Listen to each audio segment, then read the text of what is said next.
is a better place and will be a better place. Yes, sir. Because there's money in the country that we can live for. We don't need money from outside. So, but we don't want to empower people here. We say that our lawmakers, we have become lawbreakers. We have become criminals. We put all the money in the budget for ourselves and leave them out.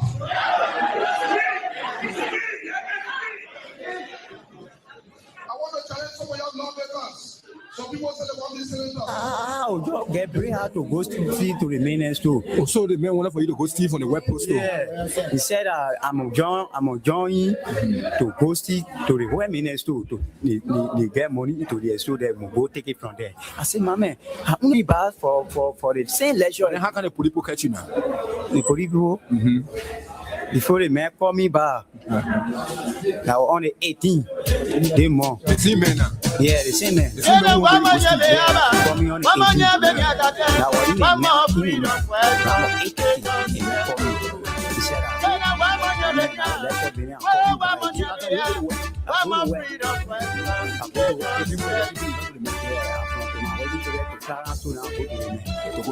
no, I'm going to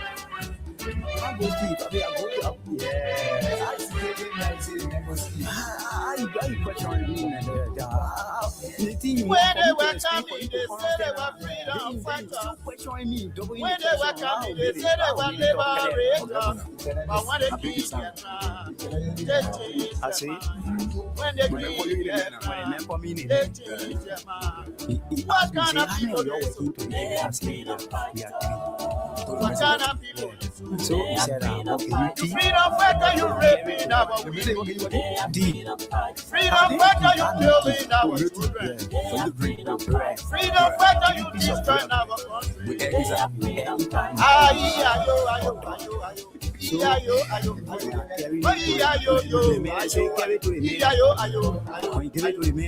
Then you come back to the car. So they fool it like you.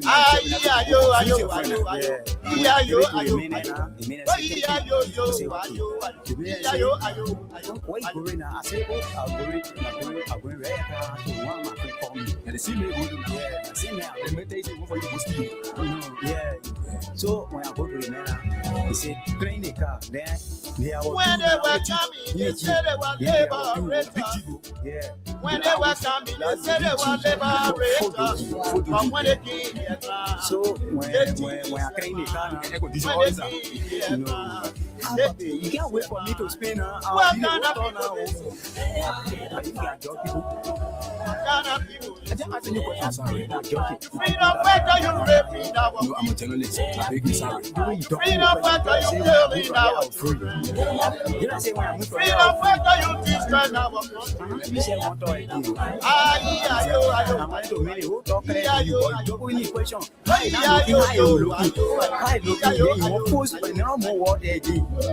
Belonging to the top.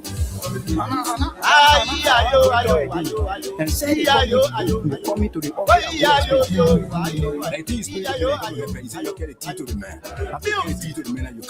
So what next now? Nobody you getting very easy. Ask me too much question. Hey, that's egg and bread. Okay, sorry. Don't say sorry now. Okay, sorry.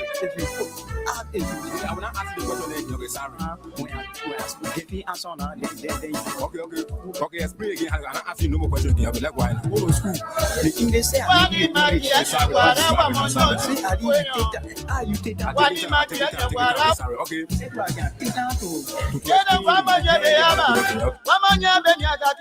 One more freedom for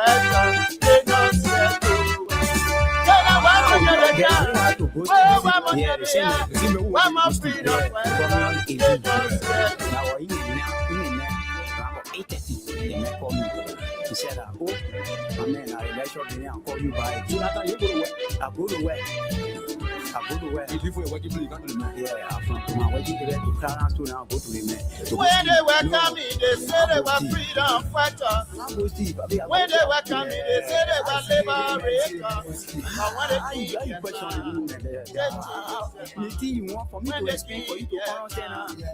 They still questioning me. Double in the question. How made it? How made it talk clearly? I break it. what kind of people? I say, Freedom fighter, you raping our freedom fighter, you killing our children. Freedom fighter, you destroying our so he said, okay, ayo.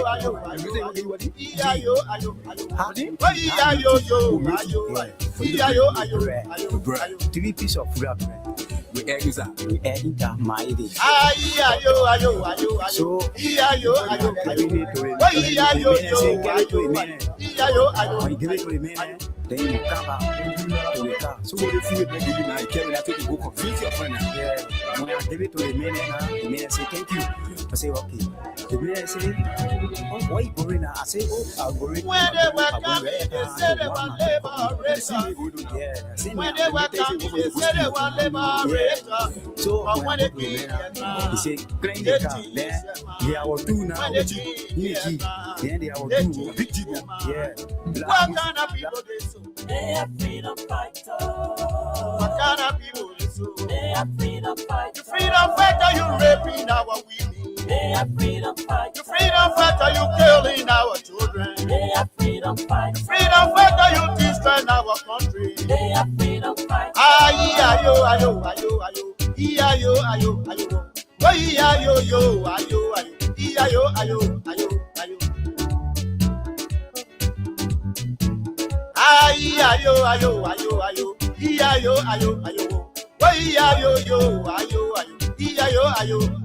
Ayo.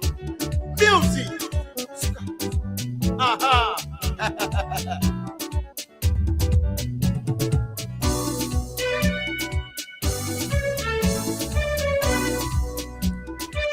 Oh, yes, indeed. What a great day. What a wonderful opportunity it feels to be back. Back behind these microphones to engage on the issues that matter to Liberia's growth and development. And of course, this is the Freedom Morning Rse on Freedom 87.9, the People's Station, your favorite breakfast platform, where we discuss the issues that matter to Liberia's growth and development. Without fear nor favor, we speak truth to power. Good morning, Liberia. Good morning. Good morning, just wherever you are this morning on our voice. Good morning to our friends in the diaspora. It's always a good thing to have you join us right here on the big station. There are too many things to talk about, lots of things happening in Liberia, and this is where you get the analysis of those issues making news. Okay, today we are going into issues both squarely on policies action by the government of Liberia as pronounced by key actors within the government. It's important to bring these things to you and of course give you our candid opinion and get your own thought on these, because government is for the people, by the people, and of the people. Democratic government, that's what it stands for. That's what it ought to be. And to generate that, you have to let the people know what is happening, and then they make their inputs. Then the inputs are considered, and then we move. So this morning,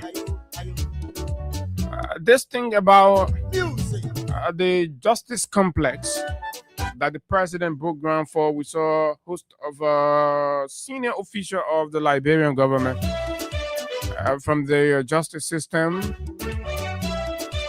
The Minister of Finance was there.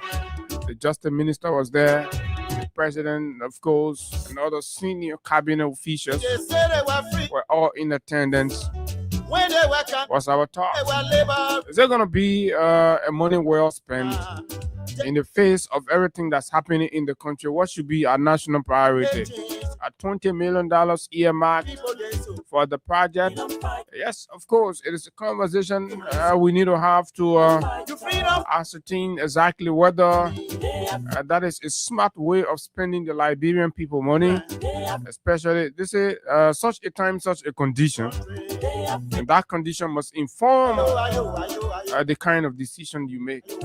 We have a view, we have a perspective, and of course, a Liberian residing in the diaspora, I stumbled across a very fine piece rating, and of course, I'm also going to read that and also see what sense we can make of it.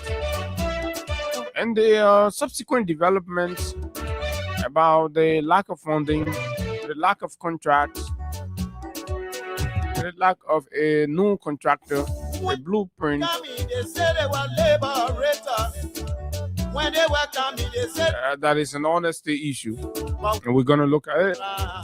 they teach their mind. When they give their ground. And then we'll move past that and go to What kind of the conversation about reversing harmonization that's taking center stage. You know, we've always told you that as much as the government and senior officials of this government remain committed to deceiving and, of course, lying to the Liberian people, our job basically is to come here and bring sense to the discourse and tell you what we know, what it is, versus what they're telling you. It is their reality versus the actual picture and all of that. First of all, what is harmonization? What did harmonization mean? What will reversing harmonization also mean? To put us in the proper perspective, to know exactly whether indeed at this point it is fair to say that harmonization has been reversed, or it is just another rhetorical expedition by this dim-witted, ignorant, lying rescue regime.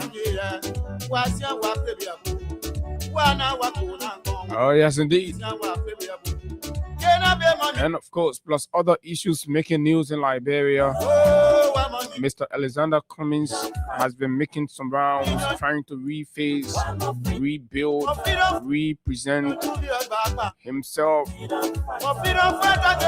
confronting those hard topics, those topics that for years were being dodged.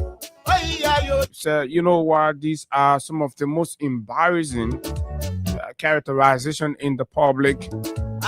And we need to confront it. We need to engage our people. And we need to start this early. And of course, he's been going around.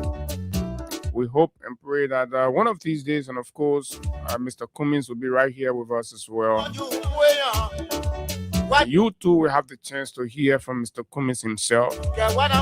We have had some officials from his party. And like we've said, since this is a new phase, and of course we're taking the conversation beyond borders, and so we have been engaging across the and we are still engaging, so that we can bring all of the stakeholders and opinion leaders of this country around this table to have a national conversation about the way forward. What's their perspective? What's their view? There are too many that are behind there that will be coming. So look, you don't want to go anywhere because we have just what you need for your radio pleasure. This is Freedom 87.9, and of course, this is the biggest breakfast platform in Liberia. My name is Abu Sharif, your usual host, and of course, my colleague Ebo Kulik. Here got Gonda.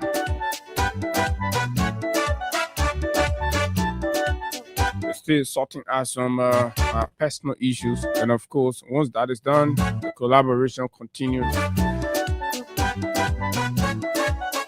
Okay, the shipping size of the conversation right here on Freedom 87.9. Okay, today is Tuesday, and it is a beautiful Tuesday. As you see, the weather looks very, like they would say, cool and calm. Man. But yeah, it looks unusual weather, of course, but they say climate change and other things are going on. So, of course, the way we expect and know things. But let me just bring you a few updates. Uh, okay.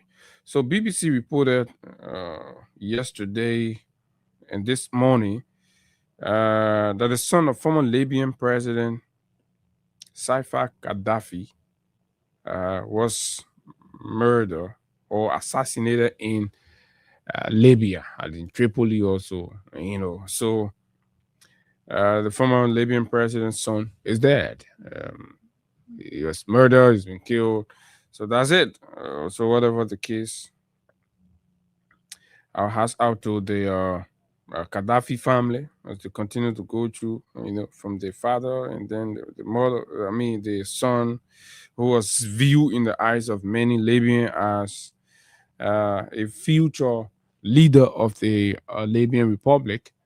So Gaddafi's son is dead. And then we go to Ghana. In Ghana, there is a proposal to change the name of the Kotoka Airport from the Kotoka International Airport to the Accra International Airport. So once that goes through and all of that, so it will no longer be the Kotoka International Airport, but rather the Accra International Airport. And of course, a bit of immigration news for you as well. Unlike the US, that's having an immigration crackdown in Spain, the news is that the Spanish authority have a proposal on the decks to legalize the status of over 500,000 illegal immigrants. That is a whole different thing from what is going on in the great United States of America, as we see. In America, men are deployed in the street to purge illegal immigrants, and of course, send them to wherever they're coming from. But I think the Spanish authority too. There's been a lot of political opposition to all of that and different stuff, but they're at a point where they say, you know what, we got to find out of me. So you know what, let's try to, and change these people status and make them legal and what have you, and see what happens. So that is that. So different things are happening across the world differently, and so we come back home quickly before our main menu. Let's see. There's this report in the Verity newspaper where it says manpower constraints amid limited police presence in rural Liberia.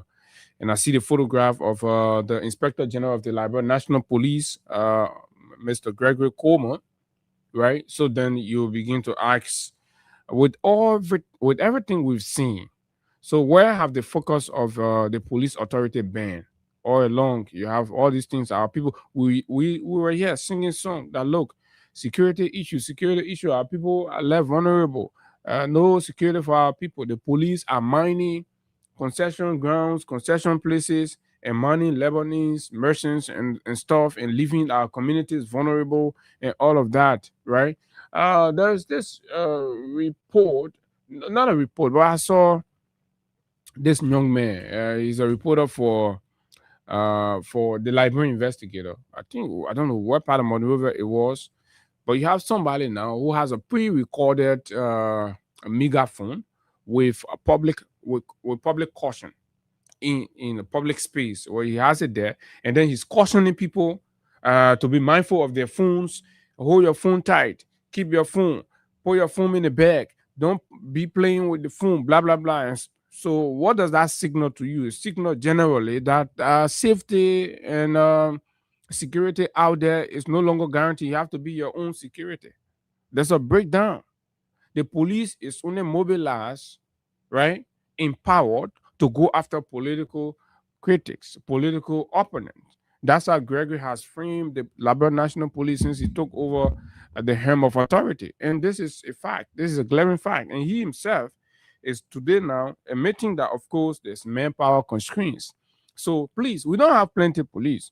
Please take all our police back from the different concessions that are giving you money and deploy them in the communities. Let these concessions be made to hire private security people. In the case of emergency, then the police can move in and provide support. I think that's how it's supposed to be, right? Especially when our communities are vulnerable, right? Our communities are vulnerable. Rural Liberia, extremely vulnerable. No security. Anybody can just go anywhere and start doing anything to our people. The police people that you can see in the community, which of course they're not plenty, that they wonder who their uniform is, they're not even correct. At least they can put fear even a 6-year-old child, you know. But the ones that actually their presence send out a signal and deterrence, right? These ones are sent to concessionaires. That's the sad reality, and Gregory has to fix it. All the money you're buying cars, you're buying this other one, you're buying that other one, you're buying weapons. I'm told somebody was hinting me that some 20 brand new pickups, right, has been brought in the country from Guinea.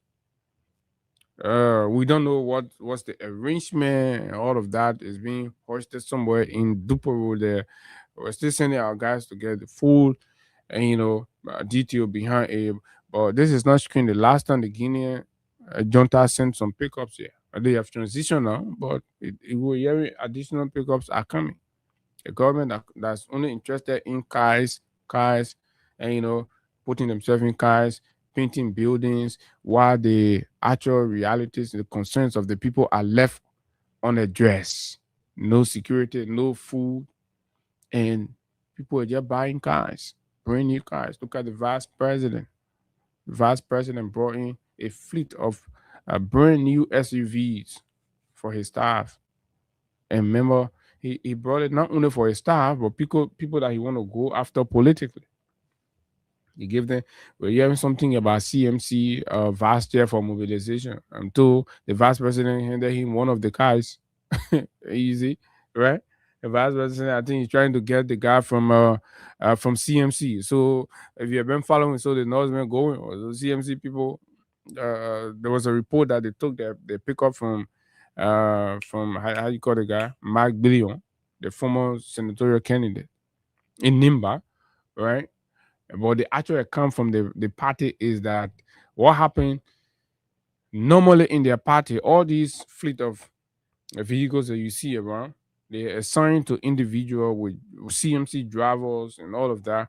When they have to go on a party function, like maybe a tour, a trip, and all of that, they record the vehicles. And sometimes they will call the vehicle, but if you, the individual, not part of the trip, that means you can't go, but the vehicle will go because you need to transport people. I think it's the same thing that happened. But this time around, when it came back to Monrovia from the southeastern tour, they dispatched the vehicle to Billion, but Billion told the driver to carry the vehicle back and handed the key over to the security. Only to realize, as we're hearing, that the vice president cars that he brought, he has given one to Billion. So these are the things that are going on. So the politics is starting small, but starting small, gradually. People fitting in people backyard, and you always see these things with politics. And you always see these things with politics, people fishing people backyard and what have you. And the relationship with the vice president and Mark Billion, I think they dig far behind all of that. They all used to be in Ganta there selling drugs, medicine, right? They will go Guinea, they will take medicine from there, they come and sell it in Ganta, take medicine from Ganta, go in Guinea, something like that. So they've been like that, they have it from way back. So that is that. And okay, so let's make progress. But to do so, let's take a break with Crime Stopper Liberia. When we come back, and then we rumble through the issues making news, and of course, we move to our main menu to start to have conversation. Yesterday, former President Ellen Johnson Sirleaf, after a visit to the Clahu Foundation, made an appearance on my own puff show, Lawrence Brooklyn. Yeah, show and Clarence. I think they hosted with Clarence and Larry Brooklyn, all of them were there, and she spoke very well on some issues, which we may not have the time to talk about. But basically, this question that Clarence asked about the relationship and how it's supposed to be like, right, between former leaders and current leaders, and how did she manage as sitting as former leader? What was the relationship? Were there times that she would pick up her telephone and call President Weah and say her thought about things? Was that window open, right? Or is the communication flow? And a similar thing happening with the current president of the republic. And her response, I think, was performed as much as it was measured, but that is it. But she struck a very key point that in any given instance, the onus is on the seated president, right, to make a decision to say that, look, I need to reach out to my predecessors to say, Mr. Weir, and not in in the act of trying to question the decisions those people made, right? But rather to reach to them as peers. And you can't erase those facts. No matter what you do, you're peers. Sit in the room with them. Look, what's your thought? This is my thought. This is our country. We need to move. You don't understand the politics out there. But they room there that 3 or 4 years. We're blessed to be the only 3 current and former living heads of state of this country. So the future of moving this country forward rests on our shoulders. But unfortunately, we have a man in power who doesn't see things from this general picture. He's so narrowed. He's so hateful. And until I can see President Bwaka adapt an attitude of a leader for all, trust me, I'm still going to hold on to the view that he is divisive and hateful, because those attributes that he's demonstrating now are clearly attributes that are counterproductive to the cause of unity, reconciliation, and moving a country in one accord. What will it do to you as a president? In fact, to even dignify, to even invite former leaders for state program, state programs, and then you do it and ignore, and you feel comfortable your guys are doing those things, and you're not even reminded that you will be former leader, that you deserve these courtesy, no matter how long you will be former president. That these buggers that are just there and they'll be controlling you and they're doing something that you have to, gentlemen, why? No, we need to reach out to former president. He served this office. He's a statesman, right? We can have our political differences. When the accountability issue, we can go after those ones. But the privileges that the state gave him, nobody should interfere with that. Nobody should attempt to diminish his status. When you have little boys in your government, right? Little boys in your government abusing and insulting and all of that and being rude, and your COS, as we're told, Grisby, pledged to destroy the man, and actions were taken. Mr. President, what would it do to you? For example, on the instance of the airport, what would that have done to your presidency?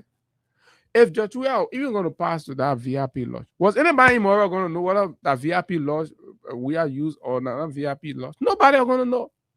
See, just little things, you create a situation. But sometimes when you're saying these things, people who are supposed to get sense, they're out there. Some of them older than us. they will still be justifying these kinds of things. No, leadership don't go that way. We are all just head bent on this selfish political stuff. Everybody just want to be extremely political. You see somebody doing the wrong thing, you can all of that. You're trying to make this thing hateful, and you can. You can't change the fact we are became president of this country. No matter how the history of Liberia is written, it will always recognize that was president, has been president. You can't change it, no matter how you hate the reality. And the law did not say that certain former head of states are treated differently than certain former head of states. Absolutely not. So the privileges are accorded to all. Why deny other privilege? Look at your EPS. What you try to do with the main personal security. All those instances, Mr. President. Imagine you as former president being treated that way. How will you feel? Being reduced, diminished, your morale, being a center of disrespect directed from senior officials in the government, the Ministry of Information, right? Took almost the entirety of 2024 and into 2025, raining insults, disrespect to the former president office and the former president himself, even his wife. And you expect the man to be what? Right? Everybody have self-respect and self-dignity. Nobody's going to sit down and lie. Everybody man born and good. But anyway, let's see whether the president takes heed from his former boss. That's all we have to say. Crime Stopper Liberia. And when we come back, we dive more into the conversation right here. This break.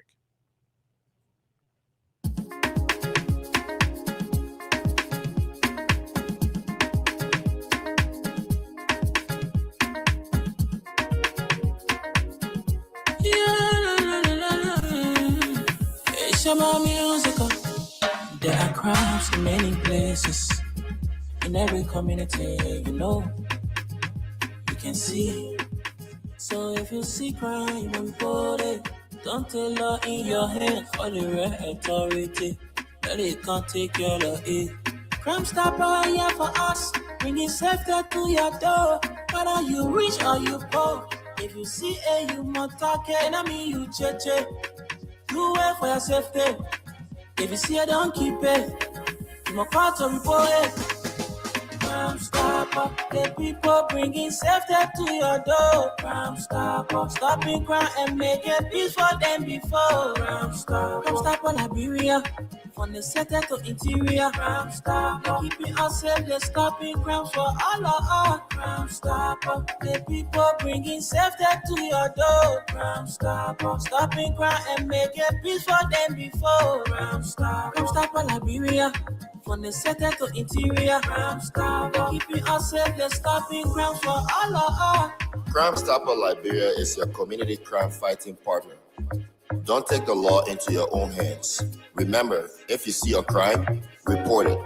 This is a message from your own self, old man Sam Cyan.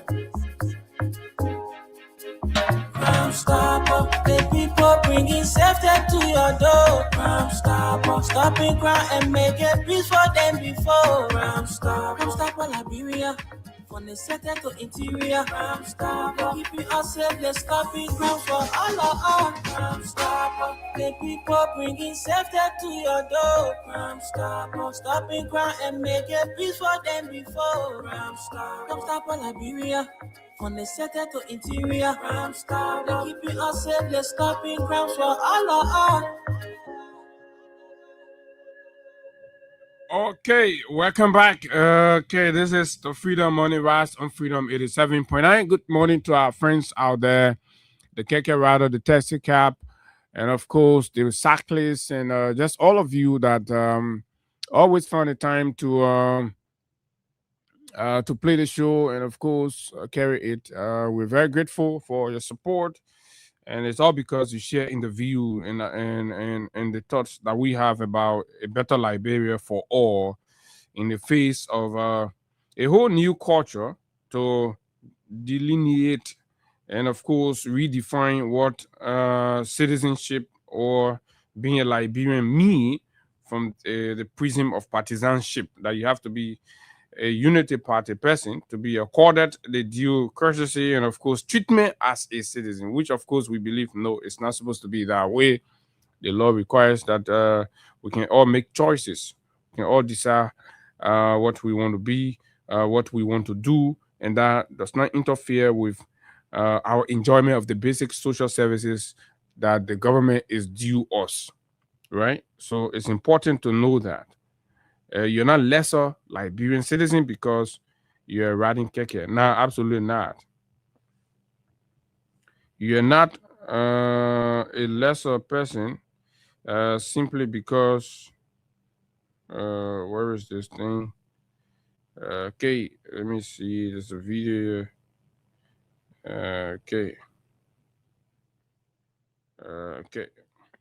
Simply because, so these things are very, very important for people to consider.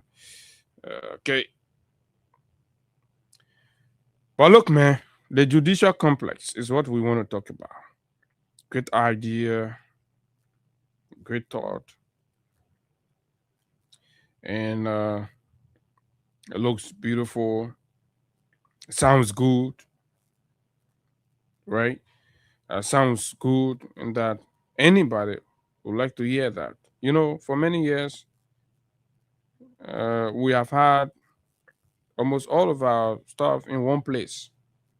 We've had almost all of our stuff in one place. So this idea of trying to take all away from the too much rent payment on public buildings and all of that, a good thing. And former President Doe saw it very, very important that we have a space for our security system. That's how you see where they now have the ministerial complex, and that was the defense ministry, right? So he earmarked this Buze Quarter area here for the justice, complex of the justice system. And then you're going to have the Ministry of Justice, you're going to have the Drugs Enforcement Agency, you're going to have the Labor Immigration Service, and who else again? So they're all going to be there. It's going to be a big complex, right? And all of that. Sounds good. What it's going to do on the positive end, we're not going to be paying rent for these places again across.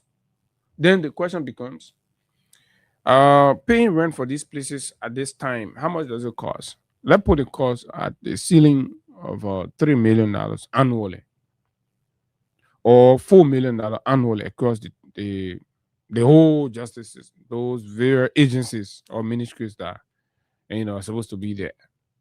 $4 million annually that we have to pay. And how much is the government earmarking to build that? $20 million. What are the most pressing issues in the country today? Right? That you gave the government $20 million.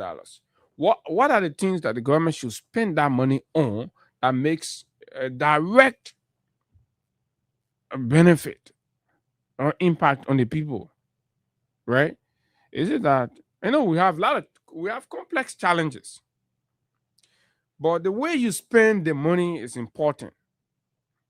The way you spend the money, it's not just about the political optics, but spending the money rightly to make the necessary impact in the life of the people. Because we could have a building constructed, mind you now, that building not going to be bringing any money to the country, right? Yeah, somebody will say, "Oh, it reduces you," and you can have your thought about it, right? But let's go by and see this other thing here before we talk plenty about this whole thing. So the president and his official went the program, and the ministry came back. They had some view. So the ministry informs the public that no such allocation has been approved or captured in the current national budget as claimed. Rather, the government of Liberia has uh, uh, con- has what? It's a commitment, right? Has integrated its commitment to the justice complex by identifying the project as a priority under the arrest agenda.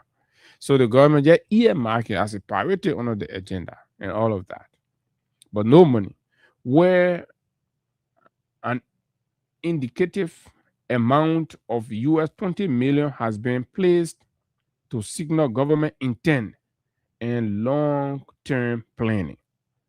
So the ministry issued a statement.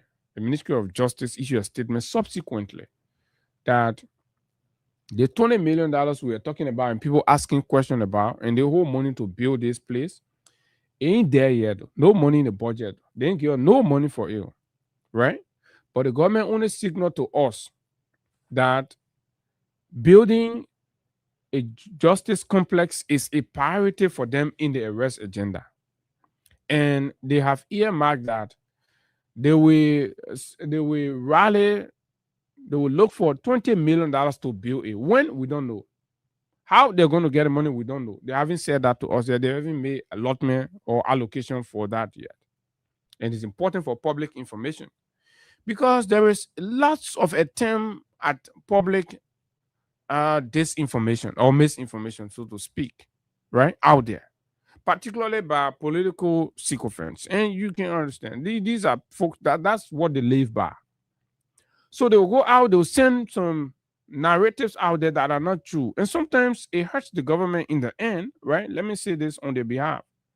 Because if you put up an impression out there that the government is about to build this, and then you broke ground, yesterday you carry yellow machine, they dug some places and all of that, and you're creating an impression that the work has commenced. So then when 6 months, 1 year passes, and the public is not seen, then the public start to ask.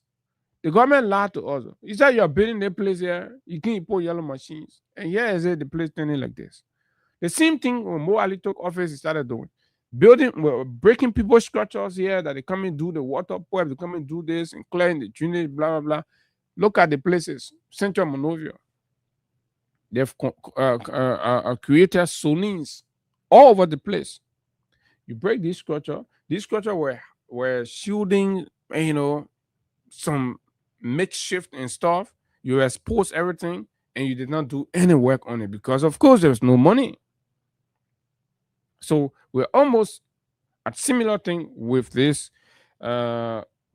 judicial or just a complex thing, like a house. Just for the spin, the political optics and all of that. So people say, oh, the president working. Should we run government just by mayor? Stuff like that, or we should remain accountable and truthful and fair to the people.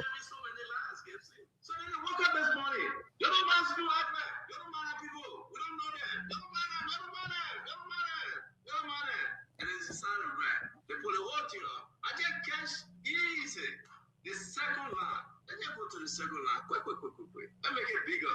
The ministry informed the public that no such allocation. Hey! No such allocation. Us software. Let's go back to us software. What happened here? The government has demonstrated its commitment by placing $20 billion towards this project in the arrest agenda. This is a very significant investment. So what's happening? Which one we taking? In the arrest agenda, $20 million. The first quote right here, $20 million United States dollars has already been approved in the national budget. Then today they came out and say everything we tell you now will lie. The people start admitting that everything they said the last 2 days are lie.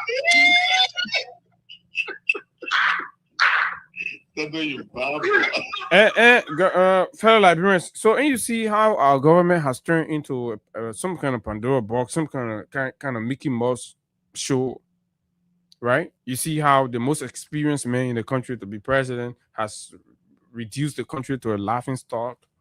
And then when we say that, they say, so we've been very calm. We've been very calm with the issues and addressing and engaging the conversation and laying out our disagreement and why we believe that the way the country is running is not running proper, right? An entire government assemble and the minister make a comment and announce, right, to the nation that they have this money.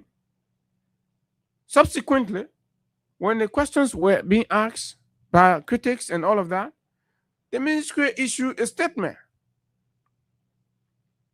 to clarify. So on every issue, our rescue government is clarifying. On every issue, every public statement that they will make, they will have to come and clarify.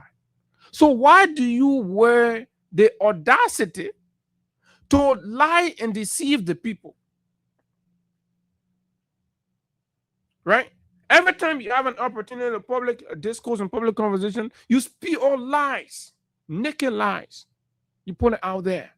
That is disrespectful to the country and disrespectful to the people and their trust. You see, when a significant number of our people opted to march in the purple water on behalf of this government, they did it with confidence and trust, believing that whatever condition it was with leadership and governance then, right, who have become better, mature, more accountable, and more responsible. And on the contrary, what do we see? Isn't this a clear embarrassment and disgrace on the part of the government? You say one thing to the Liberian people, and your how you call them, your bloggers go there. And it's decided right. They put the whole thing up. I just catch easy. The second line. Let's just go to the second line. These are the people that are doing all the Baba things for Bwaka to become president. Now, no such allocation. Hey, no such allocation. That's what we're. Let's go back to us. What happened here? So the old judicial complex of Mirage.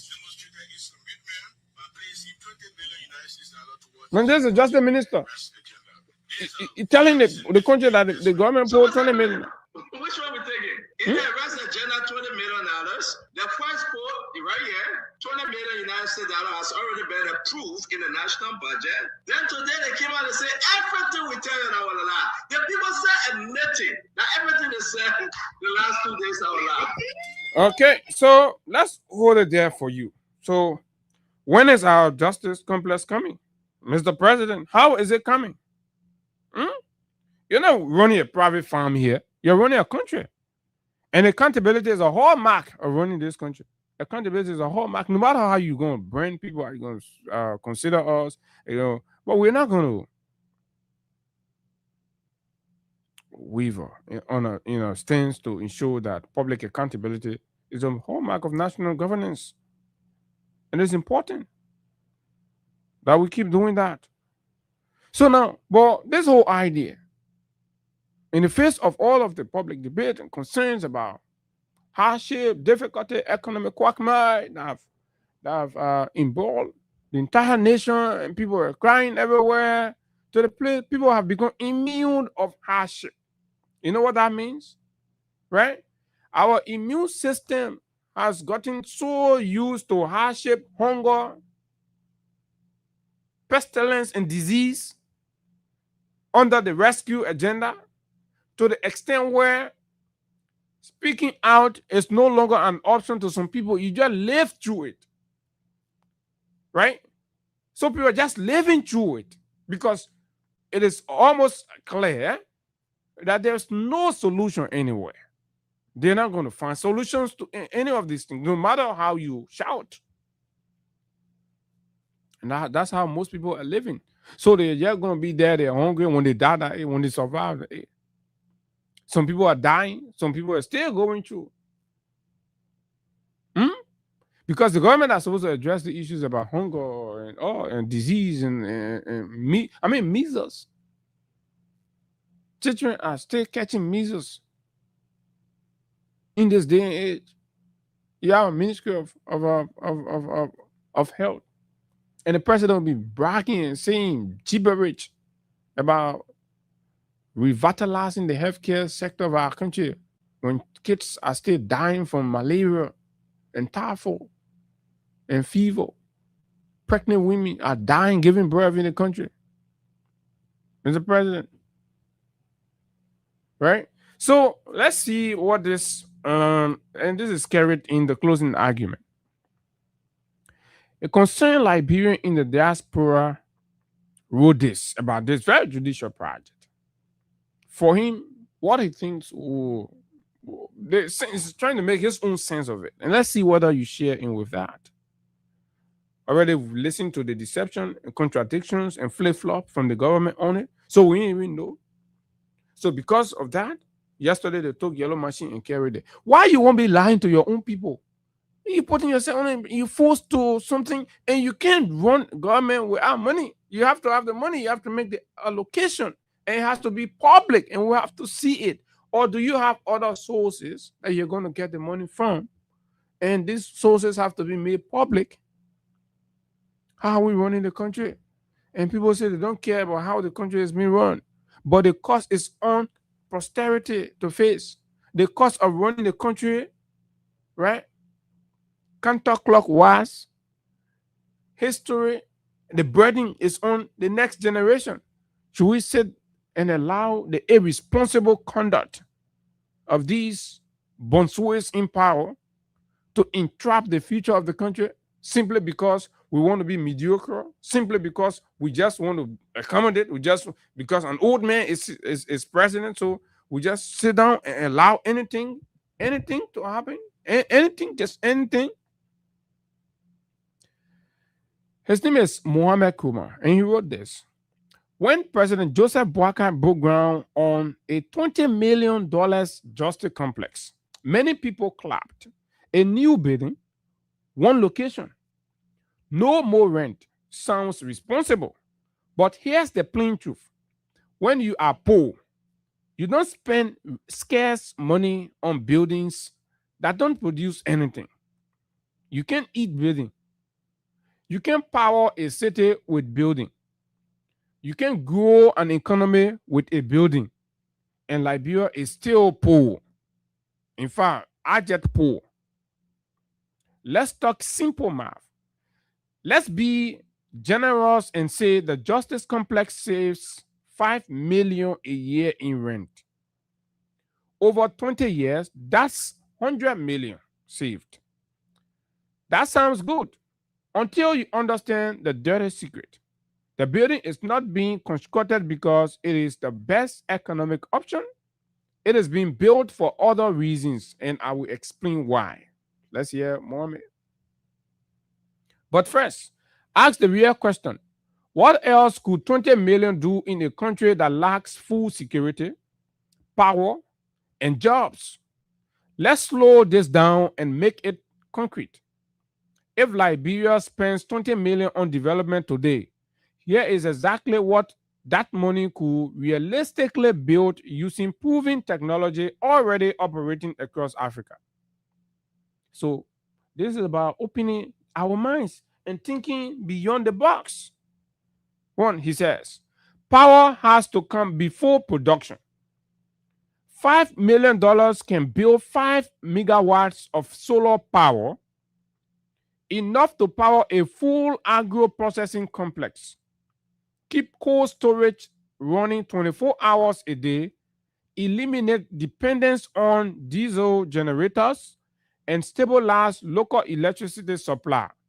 No fuel imports, no generator noise, no bleeding foreign exchange every night, blending foreign exchange every night, just sunlight turned into electricity that works every day. So for Mohammed, he thinks, in this time and age, let's put our money, our scarce resources in things that change the order of the day and creates options. So for that $20 million, which of course they don't even have, but assuming that's the mindset of the arrest agenda in this Asian time, understanding ourselves as being poor, how do we change? Every year we can keep saying, oh, we are poor, we are poor. So he says, you take $5 million and build a 5 megawatt power plant, solar power, right? And use that to support agro-processing complex and build an agro-processing complex. All the farmers, all the support we're giving to farmers, producing perishable goods and stuff. Put that plant there and see what yield will be in the next year. And you see what commercial value that will add. And you see the new job you create locally.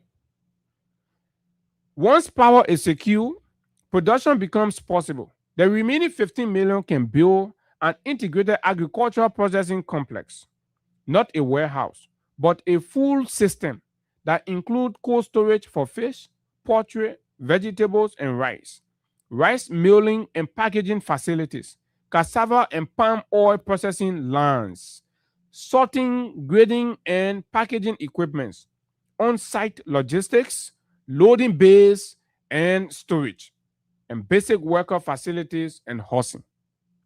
You use the other 15 million to build that. Someone like maybe Bond County. Take a vast land, a government project, a government program. Look, we've got too much dependency on this, that, blah, blah, blah. Let's add some value. Let's give our farmers option. Let's change the story. Let's change the narrative. That's the first $20 million. You put it into that place. And that one will start bringing some dividends that could earn you some money, and you start to direct that towards your complex or whatever. Here's how the money actually calculates. Farmers bring crops to the facility processes them. Finished products are sold to markets, wholesale exporters, and retailers. Importers lost market share. Money stays inside Liberia. Every bag of locally processed rice pays a farmer, a machine operator, a truck driver, a technician, electrician bills, and electricity bill, and generate tax revenue. So that 20 million that investing into that, money gonna come. They're gonna pay income for other people across different,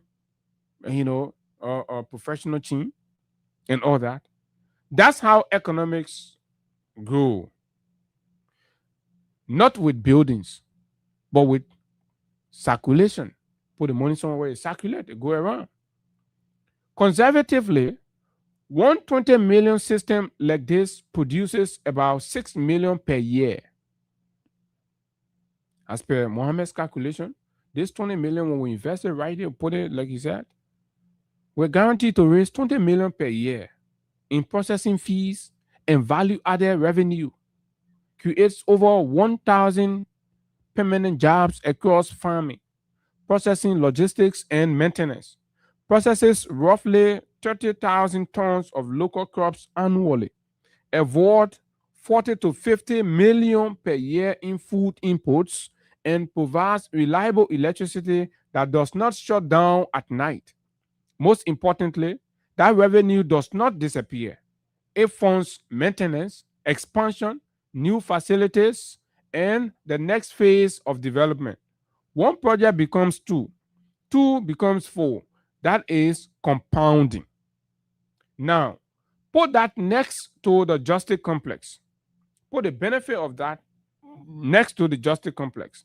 The justice complex produces no food, generates no power, creates no revenue, employs people temporarily, and requires maintenance forever. When the ribbon is cut, the story ends. With the processing system, the ribbon is only the beginning. That is the opportunity cost of this 20 million decision. So, why choose the building? Because buildings are visible. They finish fast, right? They photograph well. They are ready before elections. In 18 to 24 months, there will be a ribbon cutting. Cameras, flags, headlines, developmental gazebo. That's how developmental gazebo works. Processing plants don't look sexy. Power infrastructure doesn't fit on a campaign poster. And if a project isn't fully operational before an election, the credit can disappear. If President Bouaka builds a facility that only becomes productive in 2029 or later, and he loses the election, his successor cuts the ribbon and takes the praise. That's not stupidity. That's political insensitive. That's being politically insensitive. The Jimmy Carter lesson explains why leaders avoid long projects. President Jimmy Carter negotiated for 444 days to free American hostages in Iran. They were released minutes after Ronald Reagan was sworn in. Carter did the work. Reagan got the credit. Carter lost the election since then. Politicians everywhere learn the same lesson. Never start what you can finish before voters return to the polls. Liberian presidents are no different. Ellen built ministerial buildings. We have built parks and poached roads. Bwaka is building a justice complex. Different leaders, same system. Roads and building matter, but they are passive infrastructure. They don't generate revenue. I think road does. We have. I think road does. They require maintenance, and their benefits are slow and indirect. Systems like power generation, waste to energy, and food processing are active infrastructure. They create revenue, create jobs, and fund the next phase of development. Poor countries can afford prestige projects. Rich countries can. Liberia's entire recurring infrastructure budget is about 87 million per year. When you only have 87 million to cover power, water, food, roads, health, and schools, spending 20 million on an office building is not a neutral choice. It's a trade-off, and we are trading transformation for visibility. To run a government, recurring expenditure, right? We spend 87 million as a country. So to be spending 20 million to build just a building, Mohammed thinks it's not feasible enough. This is about Bwaka. President Bwaka is acting rationally inside a broken system. President Weah did the same, and so did Ma Ellen. The system rewards short-term visibility, ribbon cuttings, and projects that finish before elections. It pushes long-term planning, multi-administration projects, and compounding infrastructure. That's why we keep getting buildings instead of system. Before construction continues, Liberians deserve where is it? Liberians deserve answers. Where exactly is the 20 million coming from? So we are coming back. What infrastructure projects are being delayed or canceled to fund this building? Where revenue generating alternatives considered? What is the project economic return compared to other options? These aren't attacks, they are basic accountability questions. Final truth: Liberia doesn't lack smart people, it lacks a system that rewards long term thinking. Development requires leaders willing to plant trees that they may never sit under, leaders willing to do the work even if someone else gets the credit. Until then, we will keep getting buildings and Liberians will keep waiting for development. That's his fair thought about the whole 20 million because it's the Liberian people money. So the government can just wake up and say, oh, we're taking 20 million, we're going to pull it in one hole. So Liberians got to ask and they got to share their thoughts and their view about it. And in fact, the minister said they're pushing to go and lie that the money there. And no money there. So let me open the phone lines and hear from you. What's your thought on this? Right? Thinking beyond the horizon, out of the box. And this is a fun piece for us to juggle around and try to make sense and start thinking differently as a country and consider the very things that we cry for daily. No matter how you build the town halls, the hand pump, and all of that, the conversation boils down to what? Economic empowerment, job creation, and all of that. When are we supposed to start thinking as a government that invests public resources into what or issues that create jobs, create employment, and guarantee sustainable growth and development for the people? It's important. These are the hard questions that Liberians are asking. And that's why they're questioning some of the decisions that's been made.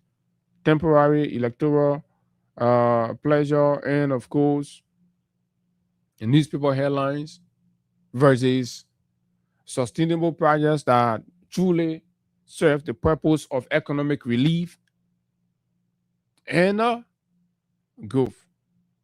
as well as development. 0776 104 104, 086 500 104, plus 231 86 500 104 are the numbers to call. And let's hear your thought on this, and then we move to a much more political conversation here on this rigmarole over the reversal and, of course, non-reversal of the harmonization. Let's take calls. Good morning. Good morning, sir.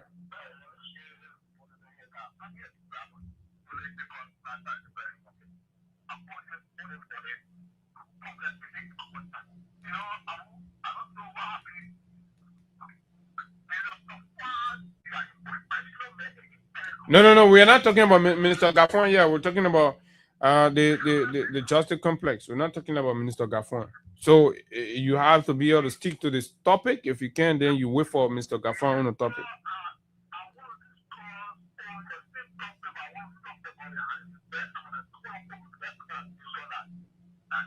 No. We've not reached there yet. So we have to learn how to address things as they are. Hello, good morning. Go ahead, Princess.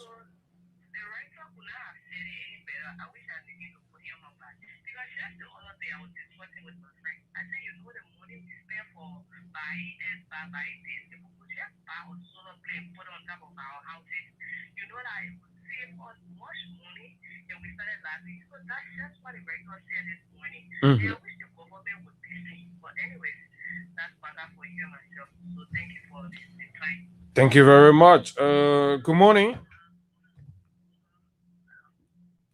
Good morning.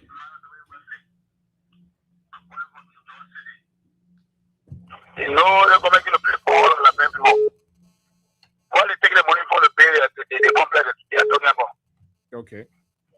They are going to borrow the money again.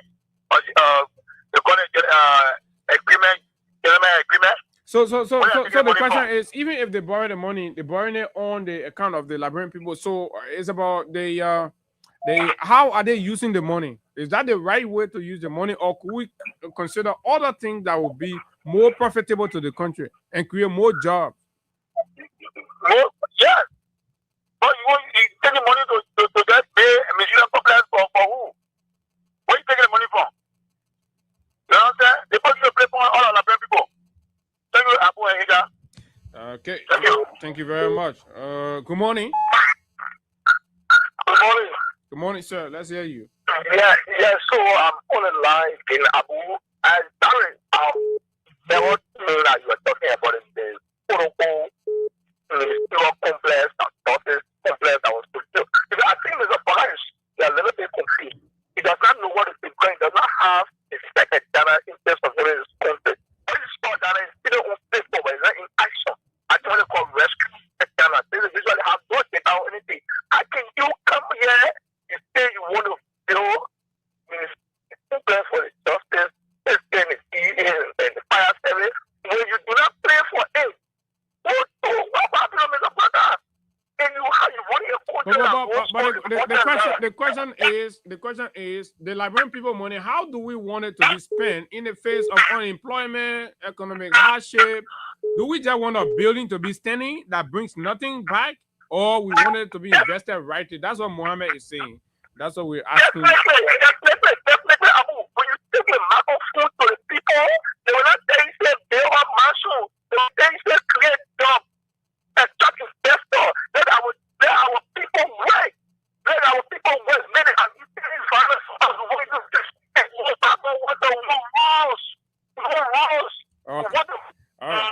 Thank you very much. Liberia is a poor country, so how do we spend our money? 20 million. Who does it impact? Good morning. Let's hear you. $20 million, assuming it's wasted in the hole. Good morning, Abu. And good morning to the P11 for Lufa County.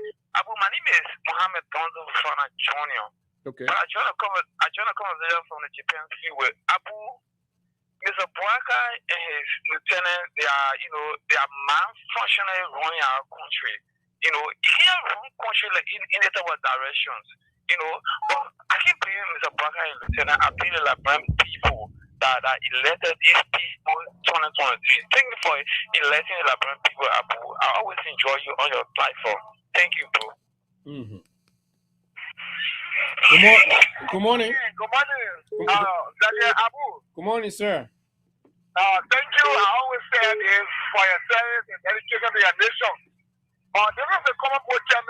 I'm DOP Willie. I join you from Tokyo to Japan. That whole day of Joseph Company was just a fly. This campaign for propaganda purpose. They didn't come to cover. After lying yesterday on that lying day, as I would like to call initial address, there are a lot of things that there are a lot of political backlash. At the backdrop of this backlash, these guys are going to be speaking. They're looking for another means of diverting the public attention so that they can start giving us too many political lacking. Now how they came up with that whole thing, that was just a propaganda stunt. So for you think they're not going to do it? They're just creating a distraction, political distraction, to move away from the accountability questions. Exactly, that's their political shenanigans. Just to say that when the public attention, they got one thing, they got keeping someone to build anything got just a complete pleasure. I tell you, they can't. They don't have the capacity. Okay, thank you very much. The minister said it, but wait, just saying. No, I'm sorry, we can't continue with you. Imagine I said today was Tuesday. It's actually Wednesday. I'm sorry about that. Today is Wednesday. The way Arsenal flogged Chelsea yesterday. Good morning. Good morning. Good morning. Yeah, Abu, my name is Rodilius AS from Congoda. Okay, go ahead, Rodilius. Abu, thank you for the platform this morning, Allah. My things have been due to is risky mission government and who have been deepening relationship all around the country, reaching out to foreign partners. Every time you see on immersion, they say they are deepening relationship, and we are going deeper in the relationship. And we are yet to benefit from what we have been deepening. So, what is it the government is really trying to say with all the going, the other Ethiopia, China is deepening relationship for 3 billion.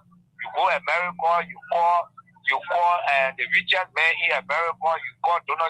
So with all of the deepening relationship, is this how they begin to stagnate the country, that the ordinary masses will continue to feel the pinch on their boats? Okay. Regilia's final question. The government folks will find time to answer that. But let's come back to our 20 million and the rationale behind that. If, as a Liberian, you're asked as to how do you want the government to spend 20 million? Do you want the government to spend it building for ministries to be hosted, or you want it to be invested into economic initiative that benefit you? David King, let's hear you. Good morning. Yeah, good morning, Abu. Thank you for the opportunity. See, Abu, I think the 20 million has been proposed by the government is a good thing to have the complex. But like one of your callers said, that thing was meant to carry on diversionary tactics. Because in this truthfulness, we will not see that happening. The lies that were in the Sudan, that thing was done in order to take our mind from the lies that were in the Sudan from being discussing. So there's a but let's pretend that it is a real thing, right? What your thought on it? Let's pretend it's real. I mean, assuming what you're saying is a propaganda. Yeah, but I think like we saw Malaseli reflourishing the health ministry in Congotan. Similarly, it is what was done over there. President Doe broke ground for that place to be built. It did not happen until he died. But the government came to power with no plan. And the government that came to power with plan, they will get started with a plan, and you will see them working. So David King, when the president secures that money, wherever he funds it, we don't know, but assuming he has it, When he spent the money to build that place, will that solve the bread and butter issue, so to speak? No, it won't solve it. It won't solve it. But it will just ease the problem that we face with rental fees for public building. And, it will ease some of the problem. But in the truthfulness, I don't think it will happen because Mr. Bwaka, he tells lie more than he tells people the truth.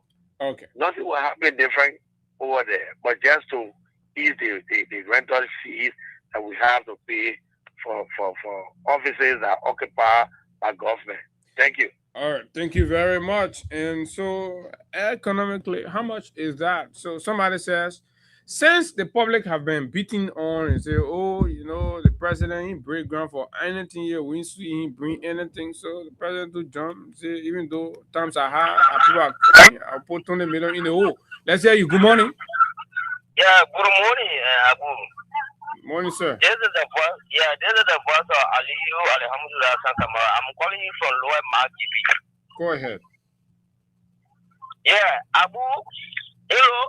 For the onset of this government, I don't want for people to say that their government will not get money. Their government will get money, but they are not getting the money the rightful way.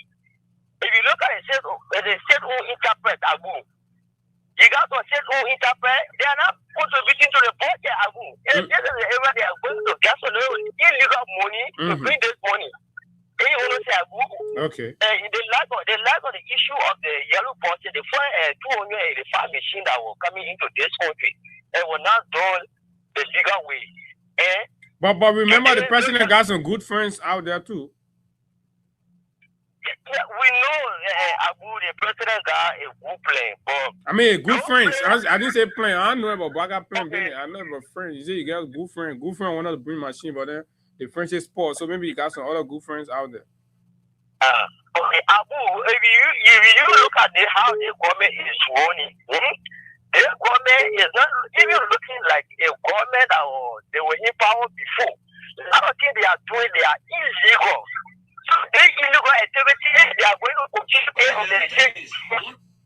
They are going to continue on the same. They're going to work. But when you talk about the 20 million, it is necessary at this time, Abu, to pay an administrative complaints of those security sector. Well, what do you think? That what we are asking you. What do you think? Do you think it's necessary?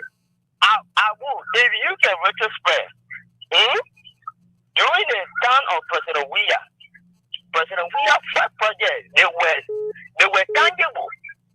And these are the tangible we're expecting from these people, but we are not seeing it. Like, these things contributed to our economy. Like the pay of the YC. They help the parents to keep their money to do different things with it to be able to empower the family and the children at home.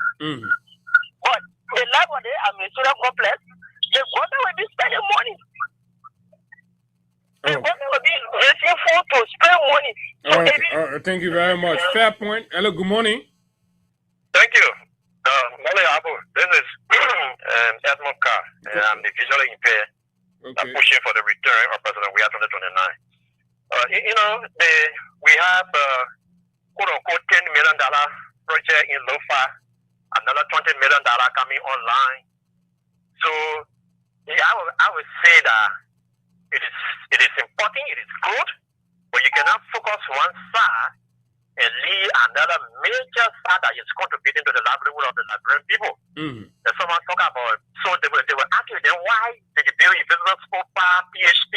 Yes, we were doing all. When we gave free tuition at all government universities across the country and pay what fee, it was impacting the livelihood of Liberian people. So if you have the opportunity of getting some funding from some friend around the world to make intervention in other areas, it was important to do so. But looking at this government that want to do projects, quote unquote, to impress people. So if I had the opportunity to read a paper, I would say that we would direct that money from now to another area. Because we are having a lot of unfinished projects, right? Most of the data is complaining that CDC almost hit that road into Saclety. That the portion that left there is about $4.5 million. So up to the present Bwaka is into his third year, They have been able to find about $4.5 million for the people to complete that road, to completely hit exactly it. RRA road, there is no money, and they are talking about they are auditing the road. It's not about audit. They don't have money. So looking at all of these initiated with we do with our own money. And it's not lying there. I think it's just important that we shift some of those money to be able to complete those unfinished projects that we have and focus also on the very important issue. Because when you do that, it will be a serious economic difference, it will be a serious economic return for the Nigerian people. But even we just want to be bailing down and empowering ministry to save off from expenses that we have, money that we are giving to other people to ring their billing. Yes, it's good. But if you look at the economic situation right now, that is where we'll be coming up with our support that it is necessary that we direct our 20 million to other areas that will be able to be impactful to the Nigerian people. We are not saying it's not good. It is good. But from our economic condition right now, we don't see a time that we should focus on the LOFA, complete it, and send out other 20 million somewhere. All right. Thank you very much. Good morning. Yeah, I'm okay. Masisi? Yeah, Masisi. Thank you this morning for the show. So I want to say, therefore, the 2 years everywhere, and in the full water pocket or the full red pack. What if you told us? The one they always making money so that you get loud to cover. You get about with like every cover and this lie. It was your face. I can tell you that there was a contractor. That's the way you contract. What's the way you get the contractor? Show me the way you get it. Contractor. You don't get that one after the right one there, they go break back. You see, when come and say, oh, there is no money, but I will break. Don't tell me anything you're saying, they're possible. It will be so loud. So that Lala breaking ground? So loud, breaking ground. So loud, get 1.2 million, they get paid, government welcome. Doctors are crying, dentists are crying, but yet they say they get 1.2 million. What will any do? I'm voting for Pascal and they're going from making the budget.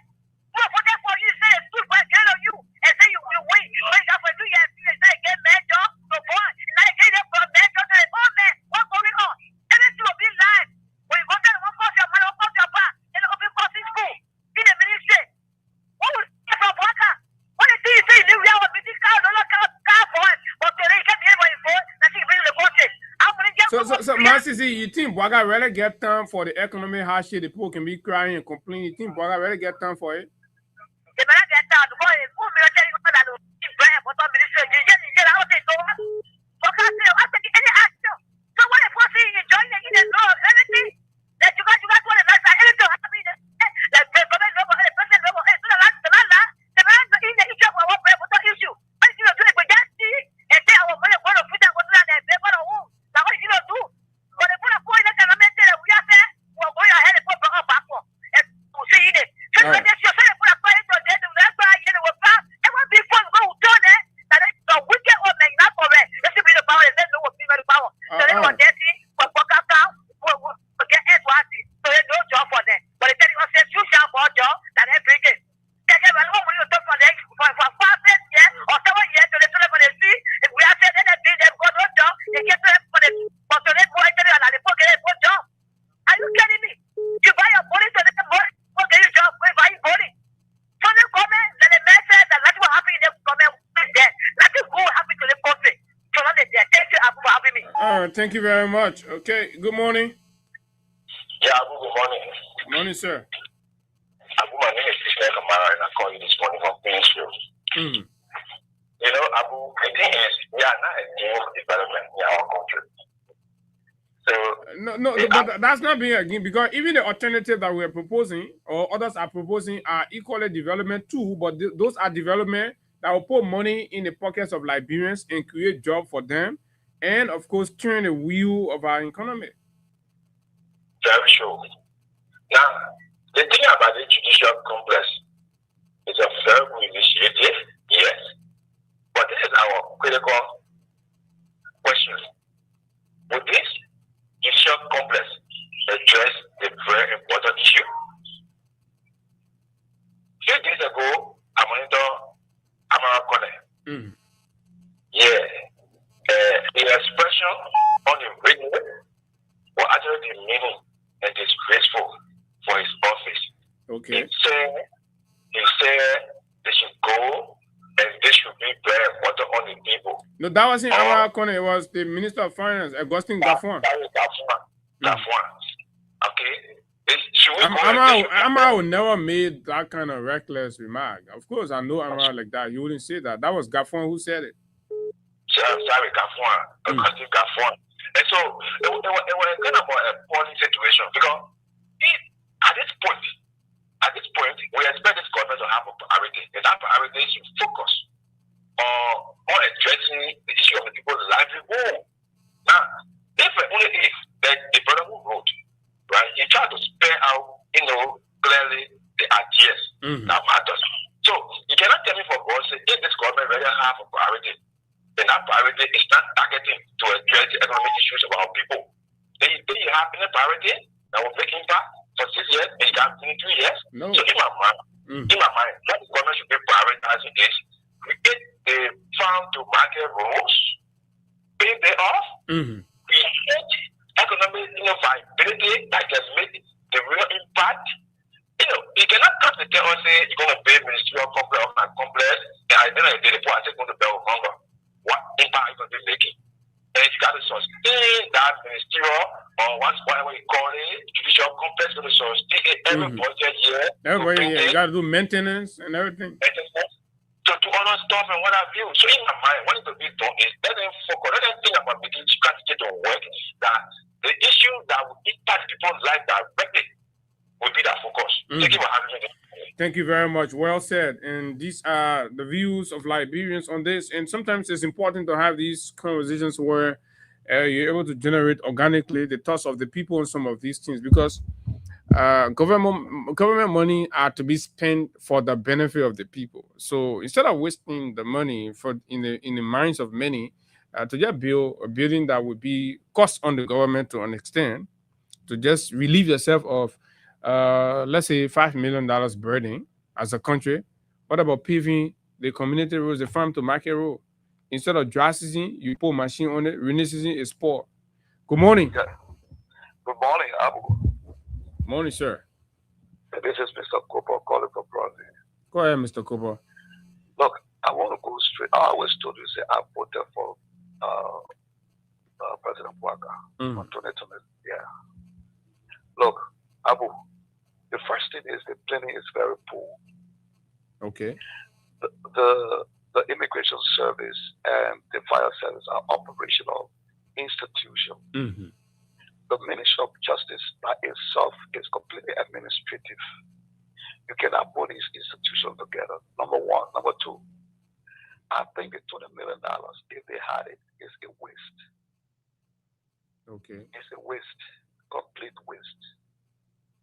You want to use at least $1 million to build the fire service head office, and $1.5 million or $2 million to build the immigration office.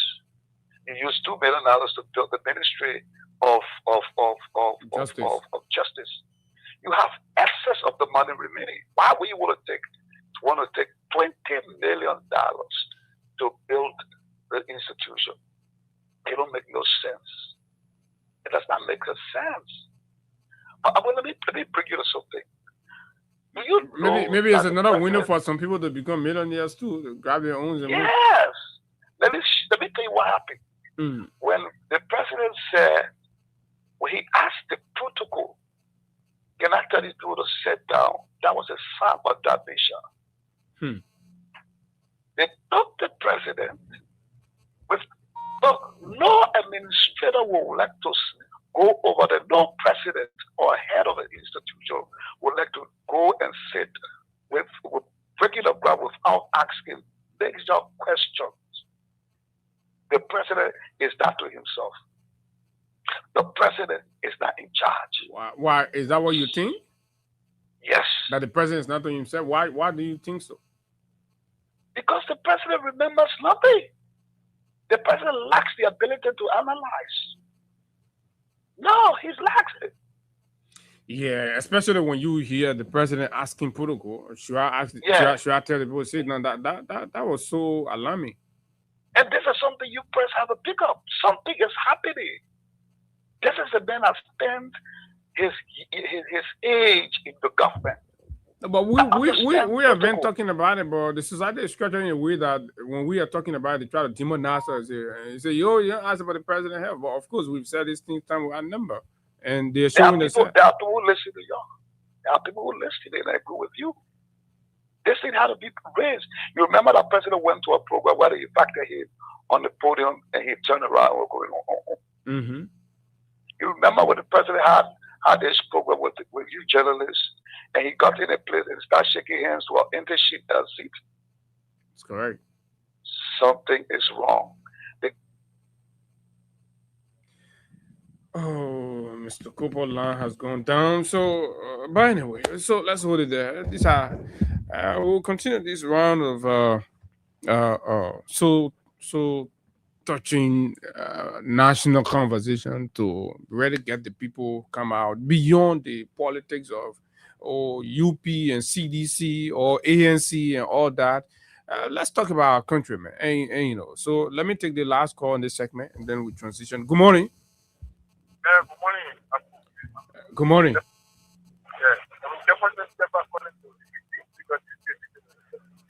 Go ahead. I agree with the Supreme Court. But you're against what? You're against the justice complex? I said I agree with the Supreme Court who said that the party is not in charge of the government. But the previous caller said the Papenato is there and something is wrong with him. He's not in charge. So you agree with that? I'm not agree by saying you're not in charge. No, if you say not to say me have was now, you're not in a demeaning form. You mean have was because the different instances he quoted, you see the paper somewhere he's shaking for somebody a normal human being to be shaking empty chair here. What we are saying, what I'm thinking, the whole issue is that. So that old age can make you look at empty chair, be it about empty chair, you put your hand there to shake, eh?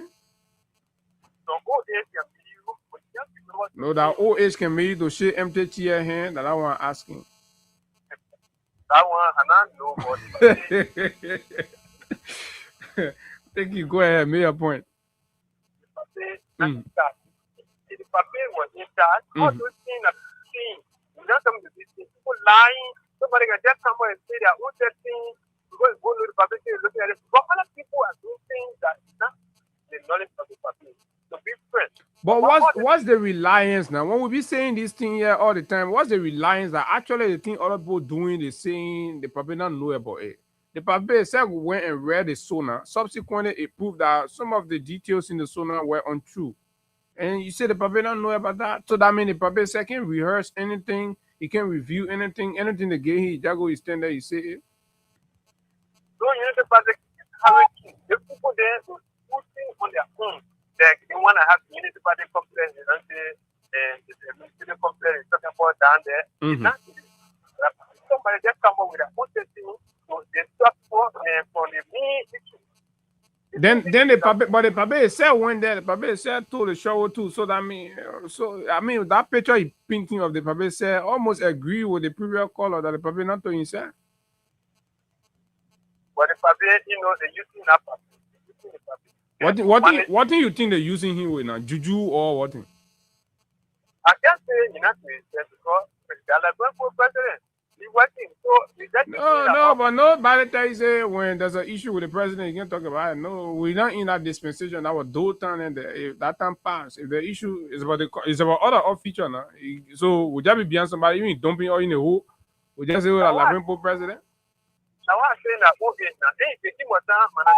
Yeah, but the old age is costing us, you know, a lot of things. Our president is disgracing you. He's staying on the podium telling somebody, I'm gonna tell the people to sit down. You not know he's supposed to tell people to sit down at that level. Yeah. The Unity Party technology there. So the thing was done when they were going to that based on things I say and I know about it. You know, so the paper too, maybe sometimes when ask the thing will say you don't know and you can be saying you don't know. All right, thank you very much. And so let's hold it right there. Let's take this break again with Crime Stopper Liberia. We come back, we talk harmonization. This one.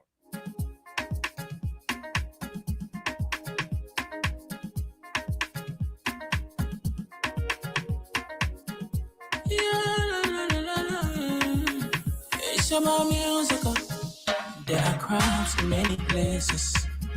In every community, you can see. So if you see crime, report it. Don't take law in your hands for the right authority. That it can't take care of it. Crime stopper here for us. Bringing safety to your door. Whether you rich or you poor. If you see you must talk it. And I mean you cheche. Do it for your safety. If you see don't keep it. You must call to report it. Crime Stopper, the people bringing safety to your door. Crime Stopper, stopping crime and making peace for them before. Crime Stopper, Liberia, from the center to interior. Crime Stopper, keeping us safe, they're stopping crimes for all of us. Crime Stopper, the people bringing safety to your door. Crime Stopper, stopping crime and making peace for them before. Crime Stopper, Liberia. From the center to interior, Crime Stopper, keeping us safe, they're stopping crimes for all of us. Crime Stopper Liberia is your community crime fighting partner. Don't take the law into your own hands. Remember, if you see a crime, report it. This is a message from your own self, old man Sam Cyan. Crime Stopper, the people bringing safety to your door. Crime Stopper, stopping crime and making peace for them before. Crime Stopper, Liberia, from the center to interior. Crime Stopper, keeping us safe, they're stopping crimes for all of us. Crime Stopper, the people bringing safety to your door. Crime Stopper, stopping crime and making peace for them before. Crime Stopper, Liberia. From the center to interior, Crime Stopper, keeping us safe, they're stopping crimes for all of us. Crime Stopper Liberia, of course. This is the final lap of the conversation right here on Freedom 87.9, and you're listening to the Freedom Morning Rse, of course. My name is Abu, and so let's now go into our next round of discussions here, and that's going to highlight this debate about the reversal that's claimed by the Minister of Finance of the harmonization, a payroll reform initiated by the past regime to, for the most part, address some of the discrepancies with our payroll system, our national government payroll system, and of course, presenting a much more responsible, automated, upgraded payroll structure that reflects,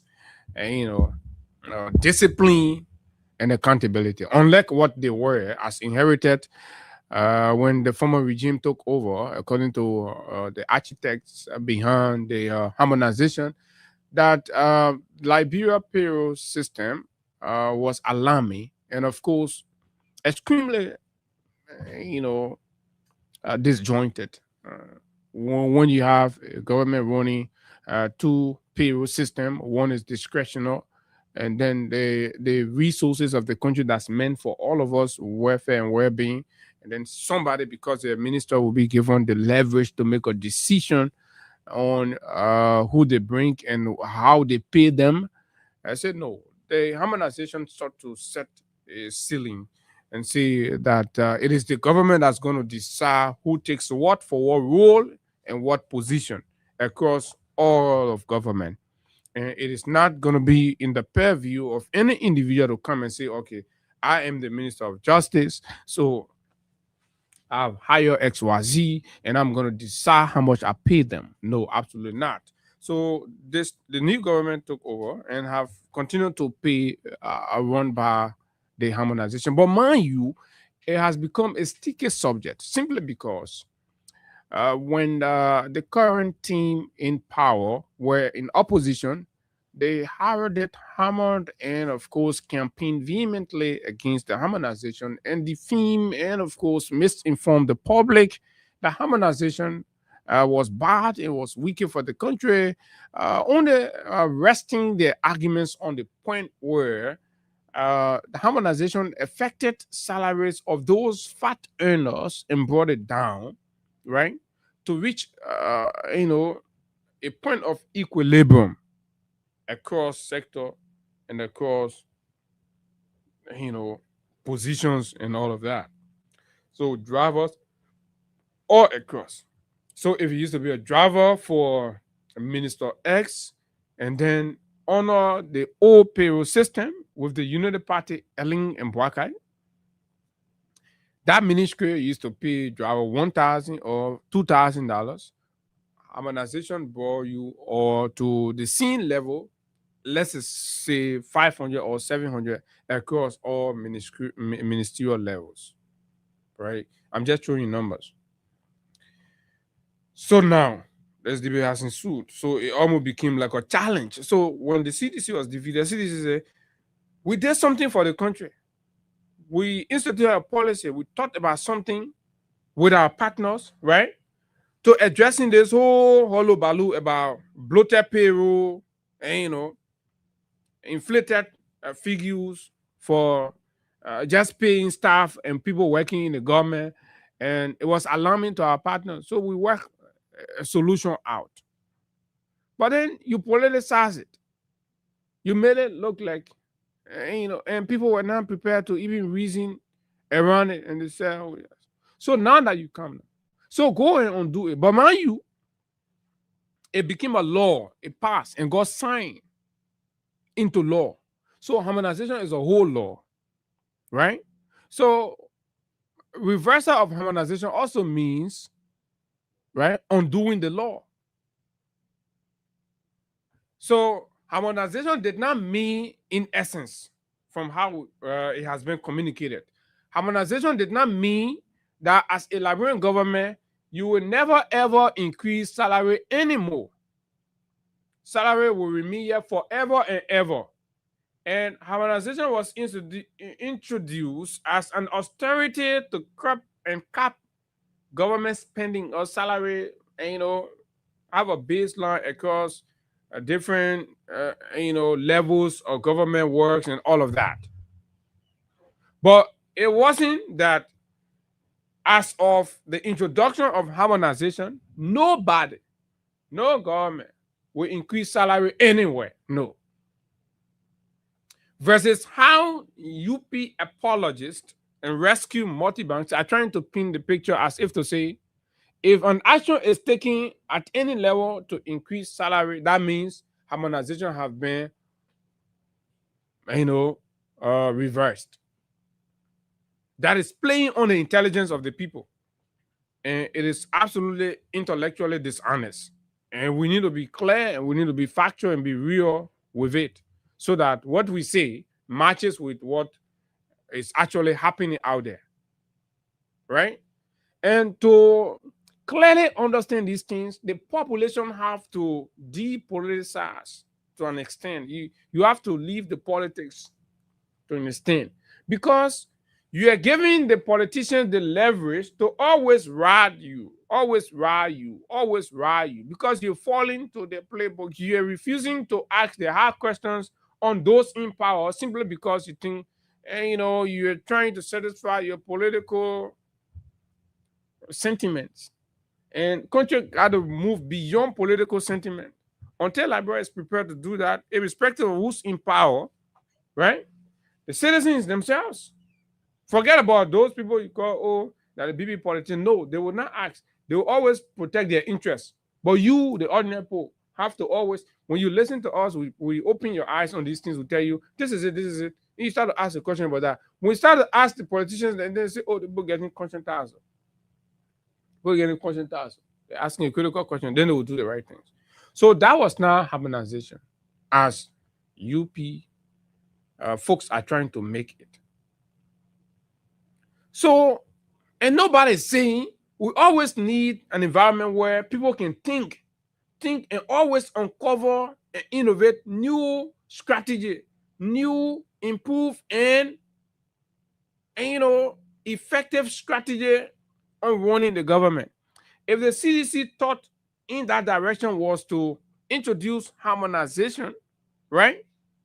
Then the UP says, we think we can do it better than harmonization in ways that we believe, as much as the CDC felt it was modest in its approach, but yet still it hurt, the income of a segment of government employees that have reduced efficiency and we want to augment efficiency. So we are sitting around the table. We're coming out with a whole new plan on an alternative, a structural alternative to harmonization that will equally fit and work and solve the same problems that harmonization solve, but with a lesser impact on the people. Then we are making progress as a country. But no, Liberia is not about that. You know what Liberia is about? They may do them while tear bring it down to prove a point that they may want not good. You run a whole country to prove two are wrong. Just imagine. You run a whole country and the entire government, the only desire is to prove Samuel Tour wrong. And not even in a constructive and productive manner, but in a destructive way. That to make the point we are prepared to roll back the gains and dividend of a sound policy instituted, right, where government spend money to do, to put in place, take it down, and go back. And there are consequences. All of you be out there, oh, yelling. Where are you going to find money? Even under the framework where harmonization is applicable, right?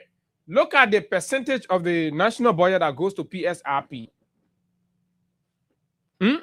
So you can imagine if they reverse harmonization and return back to pre-harmonization status across government. What would be there for PSRP? As we're saying, oh, we need roads, we need money for electricity, blah, blah, blah. To the point where we had to close our eyes and sign the accelerometer deal as much as it has all of the issues with it, sign it just to get bonus, to be able to get LEC money to pay for electricity. Because our own budget came from it. Just for accelerometer, get 200 million, and then we take some and pay for LEC. And take some and pay road. They Buja Island to Roberts Pool to Manekoma or where, right? To face that road. So will we always have to do those things before we can address public infrastructural concerns in the country? We say no. So the money we raise, we must be able to be discreet with it and find something, feasible enough to address painstakingly some of the social, economic concerns of the vast majority. But when we make all of the money and spend all of the money on running the government, simply because we want to prove Samuel Tour wrong and undo harmonization, we could go ahead and do it. Or we want done it. Even those who are supposed to be educated, right, and intellectual, you hear them, all they care is, let's remove harmonization, man. Some of them, they've not even taken time to read the law, read the Harmonization Act, to understand what is it in totality. What did they sought to do? What did they sought to address in our general governance framework? That undoing it needs to be, thought about thoroughly. So because we are too lazy at following details in Liberia, so politicians always knock us around.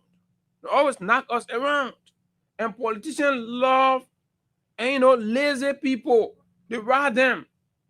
And all they need to do is to just concoct narrative. So this is what the finance minister said in a bold-faced, deceptive attempt, right? Ignoring the actual meaning and application of harmonization. All he wanted was just to throw something out for the supporters to say, oh, okay, we got something.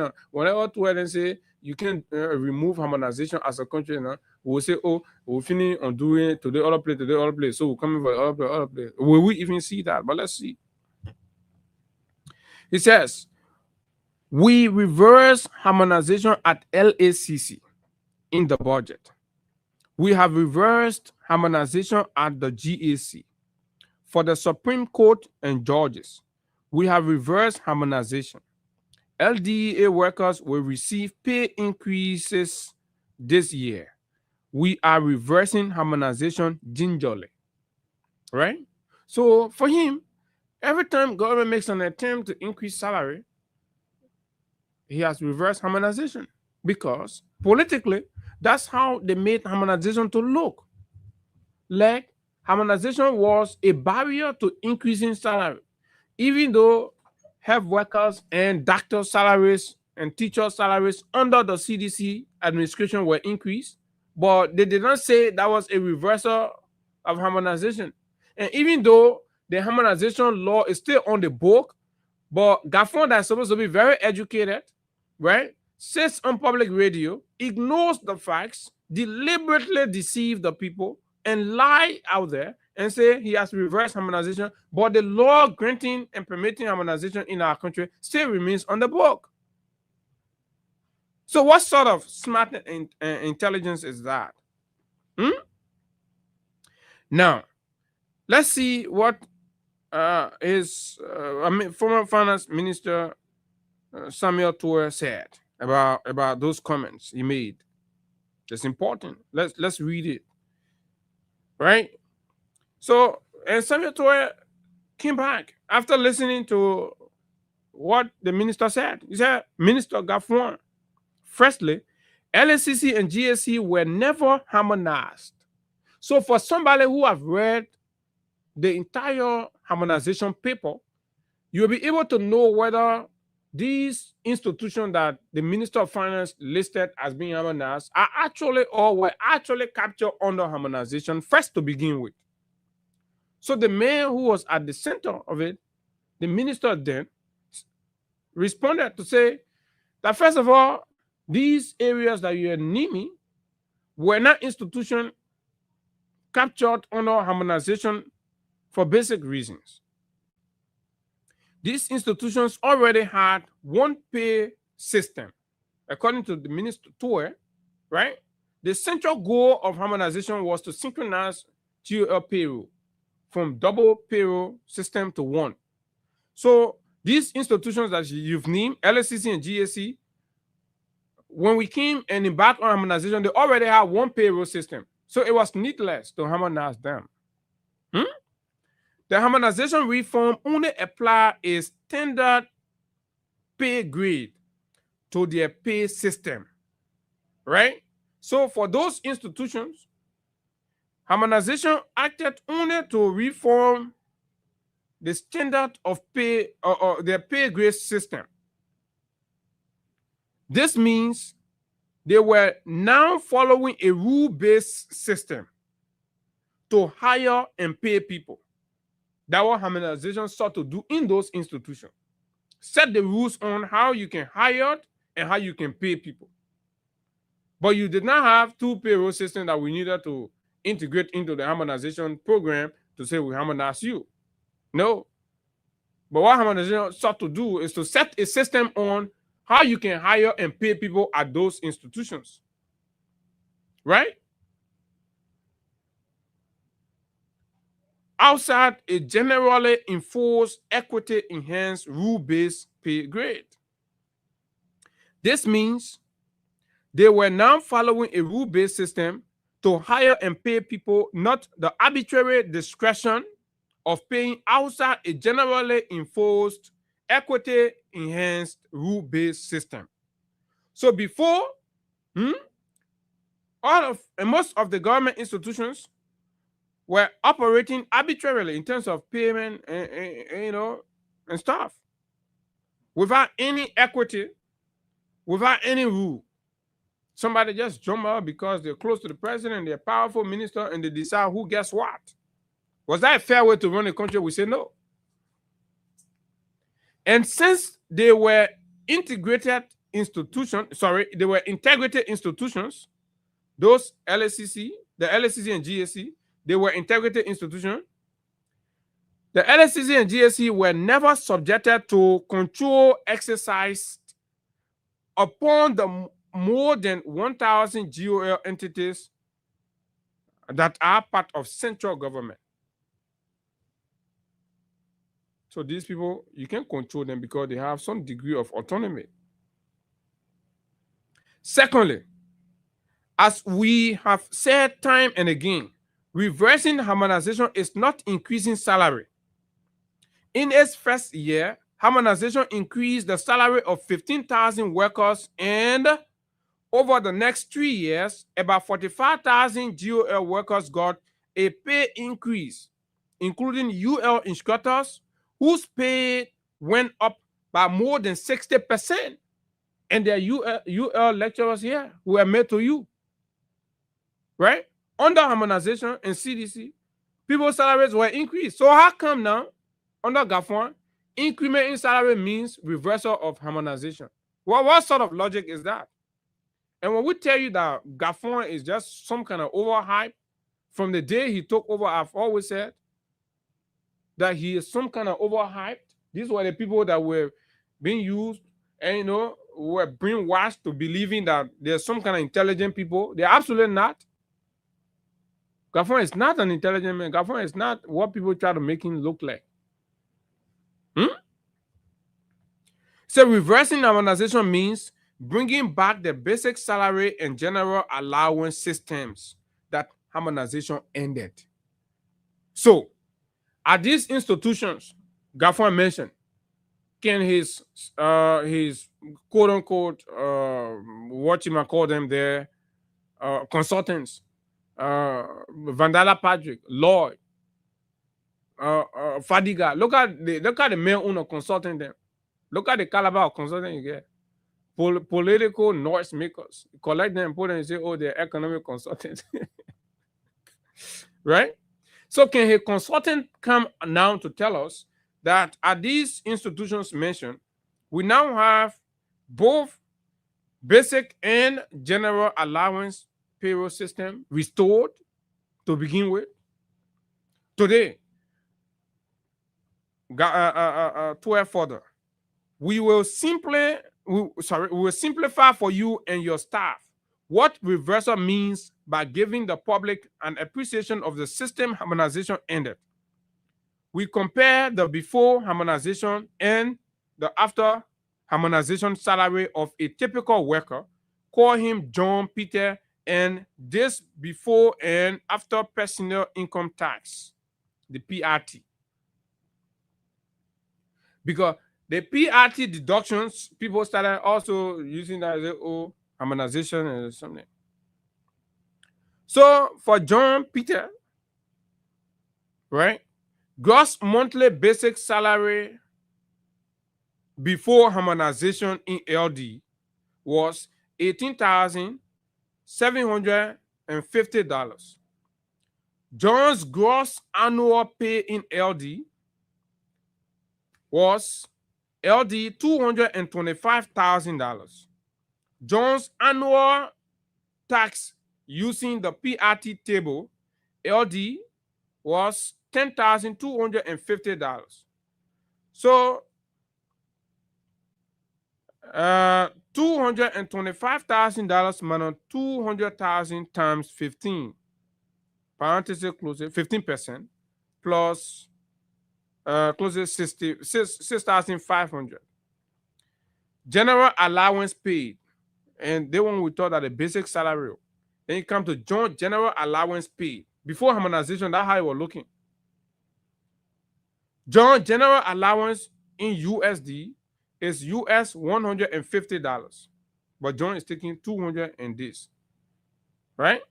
In basic salary, general allowance. So John total monthly pay in USD is basic plus his general allowance at exchange rate of 186 US $251. John's annual gross pay in USD is US $30,010. His gross. That's what government was spending on John before harmonization. John's annual tax before harmonization, US $199. Then we come to John after harmonization. When harmonization happened. After harmonization, GOL combined basic and general allowances paid. What is John's pay structure now? John's annual gross salary is same, $251. His annual gross salary. Converted to LD is LD 100 at the rate of 186. This is $46,650 LD. Multiplying by 12 months gives John $559,800 annually. Applying one tax using PRT tables gave John $60,470. So his annual tax in USD gives $325. The analysis and conclusion. John's yearly tax before harmonization was US $199.90 before harmonization. His yearly tax after harmonization became $300, right? A yearly tax after harmonization, because it joined all of his two salaries together, becomes $325. This means combining the two salaries into one and abolishing the dual pay system makes John to pay US $126 more yearly. Every month, John will see $11 removed from his salary every month, because the tax net is being applied on the both, being synchronized as one. So this deduction is not a pay cut. It is due to the fact that taxing John separately made him to pay lower taxes. All government workers throughout the world are paying PRT on a single income. Before harmonization, thousands of workers were paying taxes separately. This was the reform harmonization targeted, abolishing this dual pay system and having the one pay system the rescue government is currently using, that they have used for 2 years. John's losing $11 monthly is due to what we call the harmonization combined tax effect. For those of you, the harmonization combined tax effect. To reverse harmonization, the government of Liberia will have to reverse this harmonization combined tax effect by going back to the basic salary and general allowance system harmonization ended. Without going back, the harmonization combined tax effect will remain permanent until Jesus Christ returns, it said. And this analysis does not even consider the Social Security contribution, but we spare the public this detail. This is one reason why we say you cannot reverse harmonization, and of course, you cannot stop the judiciary from paying taxes on any portion of their salary, something harmonization also ended. So tell the public what you and others in the government already know. You politicize harmonization to get to power, and you cannot reverse it. The National Remuneration and Standardization Act, on which harmonization was predicated, mandates the government to provide regular increases to government workers while maintaining pay equity. So even in the same law that granted harmonization, it says government should keep increasing people's salary. So if you increase salary, you are following harmonization. In increasing salary, you are following the reinforcing the mandate of harmonization, not reversing it. And hope this helped, he concluded. So there were technicians behind the scene also working on harmonization that have also responded to say, no, we can't sit by this and see how this thing goes like that and stuff. So we need to say something. And a few of them have been saying some things that we also want to bring up for you to have a clear perspective on what this is. Jeff Francis Ware was one man at the center of the whole payroll reform and, of course, harmonization initiative, as well as others brilliant Liberians that worked in the department. Like the number of payrolls, the annual inflation numbers. Okay. No, this is now what I want. Okay. Saw this thing somewhere. Let me see. All right. But, okay. Let me bring you this other detail here that I also captured and saved. So now, A spreadsheet comes out and that's produced uh, by Benedict Coluba on this whole GOL wage feature. He says GOL wage feature before and after harmonization. To painting a broader picture as to what it is and what the questions and concerns should be about. Before harmonization, pre-2019, right? You say evaluation, pay and payroll processes in the government of Liberia, 20 April 2018, before harmonization. 1. Remuneration structure, dual system, official basic salary, 31% plus discretionary allowance, 69%. That's how it was. Salary standards, non-uniform schedule, widespread misgrading and inequities. Total wage bill reached 323 million before harmonization. Total wage bill 323 million, 67% of budget, right? So the total money now you just to pay people that are working in government was accounting for 67% of the total budget in the country, fiscal year 2018-2019. Payment technology or RT system, no EFT for USD allowances, RFMIS or CSM for LD, USD managed via manual spreadsheet and checks. That was how the whole payment system was looking in the country before harmonization.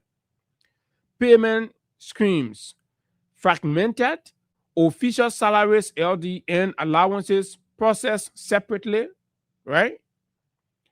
Mobile money, limited use, pilots in specific sector, example, teachers, personnel data, disconnected, manually managed repositories, data integrity weak. That's how things were.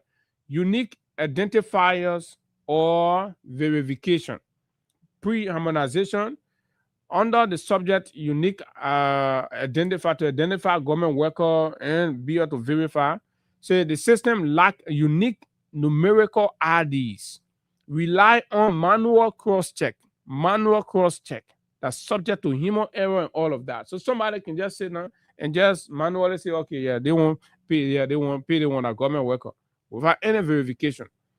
Transparency and pay information, no pay slips, cash payments without breakdowns, limited transparency, right? That's how they were running the place.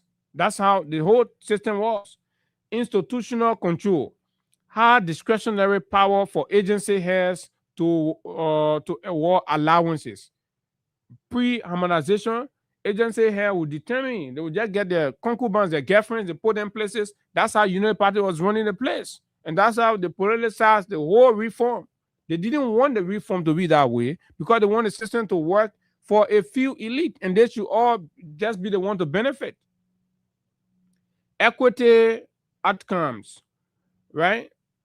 Or put uneven compensation, limited protection for low paid staff, no protection, right? So to speak. So after harmonization, this is how harmonization made the system. And you agree with me that this is absolutely ridiculous, right? So when harmonization came and got implemented, this is what happened. Single stream allowances largely abolished. One basic salary per employee, no separate, you go take person, you take person, no. Bring one system where the government will be able to review and look at and see it, and no one man will be deciding who gets what. Standardized pay and grade structure apply across spending entities, and the records are there, right? As opposed to no uniform schedule, widespread misgrading and inequalities or inequities, right? The harmonization sought to standardize pay and grade structure apply across spending entities, right? That's reform. Reduce to what? So instead of the wage bill accounting for 323 million, 67% of the budget, right? When harmonization was implemented in the first fiscal year, it reduced, right? It reduced the wage bill to 297 million from what? 323 million. Do you know how many millions were saved there? Right? About $26 million were saved just the first year. So the percent of money now that was being spent on salary alone was just 56 instead of 67% of the country money in fiscal year 2019-2020. So our harmonization also migrated to ATAPS, automated payroll supporting dual currency, USD and LD, and verify payout ratios. So automated the system, move from analog, discretionary, manually paying people. One man will just bring a loan list instead of government people. One man will just bring a loan list instead of government people and just pay, and government will just pay them. Say, no, we can't keep running the country like that. After harmonization, government payroll system got unified, single payment scheme covering both US and LD, nobody taking separate allowance and basic salary anymore, right? So to reverse harmonization, these are all the things you got to change. These are all the things you got to stop. You got to go back from. Expanded mobile payment increased. Example, 14,000, 30,000, but late from 14,000. So it increased mobile money payments from 14,000 to 30,000 by late 2019. One consolidated personnel repository, 73,507 entries clear. You can go straight to it. You know how many persons are working. But before harmonization, no, you couldn't. Right? Integrated with NRI biometric numbers for unique employees ID. That's what harmonization did. Improve validation and audit trails via biometric NRI integrated and ATP's logs. So to reverse harmonization, you have to reverse all of these ones. You have to reverse all of these ones. Automated records, SMS notification, and clearer payroll breakdowns. Centralized access. Curtailed discretionary allowances, strengthen reconciliation and payroll controls. Trade-offs. Something higher earners face cuts. 15,000 low pay workers receive increase. Health education protected. Right? So those who experience costs when harmonization were introduced were higher earners. They fat salaries. Or teachers, University of Liberia teachers, public school teachers, health workers that receive increment, that know very well that before harmonization, the money they were taking and doing harmonization in the CDC period, the money they were taking were way more than they, right? Decided to be political and focus on the tax deductions that were happening. And they say, oh, every money moving, but you are taking more than what you used to take before. You're not interested in that. But because you being opposition say harmonization was bad, so you say, okay, we'll join the people. So, and no matter what, once you work, you got to pay tax. Tax will up, even up to now, they're still deducting tax. So to reverse harmonization, stop taking tax from the people too. Don't take tax from the people money. Just get the money to them like that.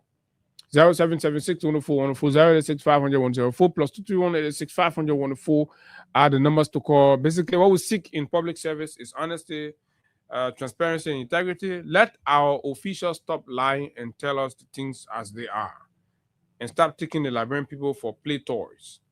And you just knocking it around anyhow, right? 0776-104-104, Good morning. Yeah, good morning, brother. My name is Fodes Barkley. I do join you from District 11. Go ahead. Yeah, so what you're discussing all Mr. Kafuan lying to the Liberian people. Mr. Kafuan, you see, man, fellow just gone down, he said, he can't go be the Ministry of Prayer and Bottle. Kafuan is the man that therefore pleasure in lying to the Liberian people. And there is the Eastern. You know, if you have a father in your house who are always lying to his children, when that child or children grow up, you always carry that spirit of lying.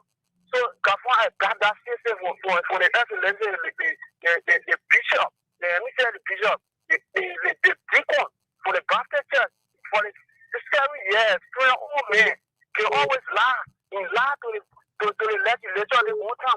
So, Gafon is falling that same lane. So, I want to say, Mr. Summer 12, other folks, thank you for debunking his lies. That coming against the womanization. Thank you. Thank you very much. Good morning. Good morning, Abu. Good morning, Good morning. Yeah, my name is Prince Dugley. I do join for district number 2, Lower Market County, Haddonfield. Abu, let me say thank you so much for the topic on our discussion. But I probably to recommend to you guys. We are trying to ask people to please try this.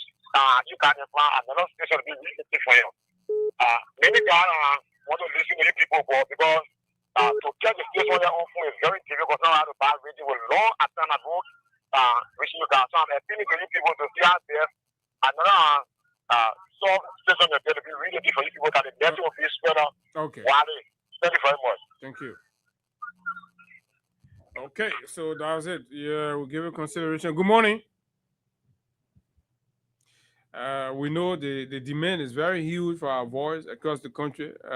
Gingerly, we will approach, let me use Gafan word, we will approach the issue. Hello, good morning. Yeah, how you coming on? I'm fine. Let's hear you. Joseph T. Durant calling on the township of Louisiana. Mm-hmm. You know, people feeling with Union Party, they can get money, they can't usually allow money. So when you have money, you can't usually allow it, you can afford deficit. So they're facing it hard on the side. So no other way they are looking for need, they're trying to make something where say those farm, but they are negative. So we are watching them and looking for all negative who to get a book on all of the place. Thank you. Thank you very much. And so, more course on this, let's hear you. And then when they finish telling the lies, they come and try to make other people who try to be critical to look like they're evil. Hello, good morning. Let's hear you. Good morning, Baba. They tell you I was in a bank. Yes, I will look at them. They cost the children money. They say $US. They said that, but when Joey employed me, and I know both, but I will pay 2 something when the hammer now say a kid to 160. Plus the LG, $600. So you're looking at them laughing. You had a poor money. They said that people here they will never get easy with Joey. They get here to talk plenty. And they think they come in mess up with Joey. So all that thing they're talking about, they're cutting other people's salary. Yeah.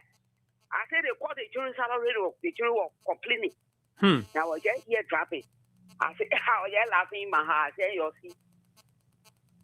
Okay, man. Thank you very much. Our man can just be in the bank to the be is dropping. Good morning. Good morning, Abu. Morning. I'm taking from tomorrow. Go ahead. Abu, the women are putting power. The people came to see. They came to laugh. They came to laugh. Abu, what is salary they put the alley off? You know that they work a man up to 9 steps that is president. What is salary they alley off? How you not believe that in president? They may not say that in president. You see what's going on, Abu? What's the money for property saying all the law is the law? Abu? And they still that very people vote for parliament. You were there, they were telling her that they won't pay billing, the whole country is shaking. See today the country is shaking. Thank you. Thank you very much. Thank you very much. The conversation about harmonization. So you've listened to the clarity. Let's hear you. What do you think? Did Gafon get it right or wrong? Morning. Okay, that caller has dropped off. Good morning. Abu, good morning. Morning, sir. Abu, my name is Ishmael Kamara, and I called this morning from Prince Road. You know, Abu, when I listened to you say when our minister said that the salary harmonization has been undue or reverted. So I began to ask myself, under what condition? Because the year reading the Isaiah 46 argument, the idea, reach. because most people know what harmonization actually meant to do, and so they're playing on the people's mind. So we're not going to allow these things to happen. So now you know what harmonization addressed, some of the key issues, what the system was before harmonization. You saw how it was so terrible. Abu, over a year, we saw during the Balanceri 12 years administration, people, government officials or government workers, civil servants were paid in check. Remember, they used to come in the streets and change their checks on the street. So the commercial banks are not being there to pay out those checks. That's correct. Mm-hmm. Right? Yeah. So we saw that there was this organization of government payroll structure. Now, if we are government, we ought to come and structure the payroll for national government. I think I'm cutting you up, but you used to see money changer is to make money because one man will bring 20 checks, government checks, can you change it and stuff. Of course. So, we are beginning president. None of these things were happening anymore. That was as a result of harmonization policy. Very good. So the whole structure there, the government were able to sit down with 8 technocrats at the time. They were able to sit down and they were able to design because it was important that the government were able to transition from where it was spending over 80 to 85% of our national budget, their own recurrent expenses. So there was a need when the United Nations mission was being drawn down. There was a need that the government be able to cut for expenses down so that they can meet all area of national development, for example, roads, healthcare, delivery. I'm alive, Abu. Yeah, you're alive. You're making a good point. Healthcare, delivery, and the education, and the rest of the good things that government had to offer in terms of from national leadership. But then, those things were done at the time under the WIA administration because the WIA government thought that the foreign partner were also advising that if government does not go that direction, the government were going to crumble. But the government was spending 67% of the total budget just to pay people. See that, Abu? See that. So I think we should be commending the WIA government for setting up our payroll and making it to appear now as the standard required. Unfortunately, the government, they account with propaganda. They are always in the makings of falsehood. And now you can see the foreign minister himself, who is expected to be a professional person. They are all providing lies to the public. The salary harmonization has not been undue. And was a very good player. It got two many different indicators into A. Thank you. I have to you. Let me see. Good morning. Yeah, good morning. Good morning. Yeah. Go ahead. Yeah, my name is Yeah, Abu, you got your big independent. You got a journalist. Yeah, So what's the dependency? We did the reading both ways. What was harmonization before? What is it after? We read the statement the finance minister made and the counter that was offered by the former finance minister. So what's your definition of independent? To come in and praise Gafwan? No, you got always defend the past. Yeah, because it's our job. No. Listen to me, my friend. Our job is to be critical and ensure that the government today deliver on its promises. And when there are actions taken, we compare it to the past and tell you that this produce more benefit to the Liberian people than this. That's not being siding with the past government. It's being real. We compare the policies, right? You were there. You were paying salary on the street, giving one man 20 checks. Nobody know the total number of people working in government. Anybody can just go and can submit list. Government will pay money to them to carry. And then a system come and reform that. Then you want me in my right man to sit down here and say, because one minister say on radio that he ram and I'm sitting and supporting. No, I'm too educated for that, my friend. I'm too very educated for that. Thank you. Good morning. Hello, good morning. Good morning, sir. This is Washington Show. Now I call from Diesel. Go ahead. You see, I mean, the government fail all over. It's a funny place where people will pray them, but they can't find anywhere because they promise us job, no development, anything. So right now, they're talking about on doing harmonization and they will fail. This government always fail. Every sector, every community is going, people don't want to hear about that. They know more job. They know that, they know where, they know that. The people ain't looking at them anymore. So they just finding means that people pray them, but it is like, harmonization can't be just to survive. Thank you very much. You made a public announcement that you read harmonization. So we say, okay, let's see what harmonization is. Good morning. Good morning. My name is Daniel Bogato Yuma Jr. and I come from Battersville, Quebec, and I find your community. Go ahead. Probably known as the human working encyclopedia, the historical wizard. Right? You see, Dr. Martin Luther King Jr. once said, I quote, injustice anywhere is a threat to justice everywhere. That is supposed to be a thing. All right? We are watching from the stands. 2029, there will be a political catastrophe for the Unity Party and now the U-Base. That is do anything they want to do. Because you know what, 4 years ago we are coming back, they can work for you. Okay. Thank you very much. Good morning. Yeah, good morning, Abu. Good morning. Yeah, this is Mohammed Danzo.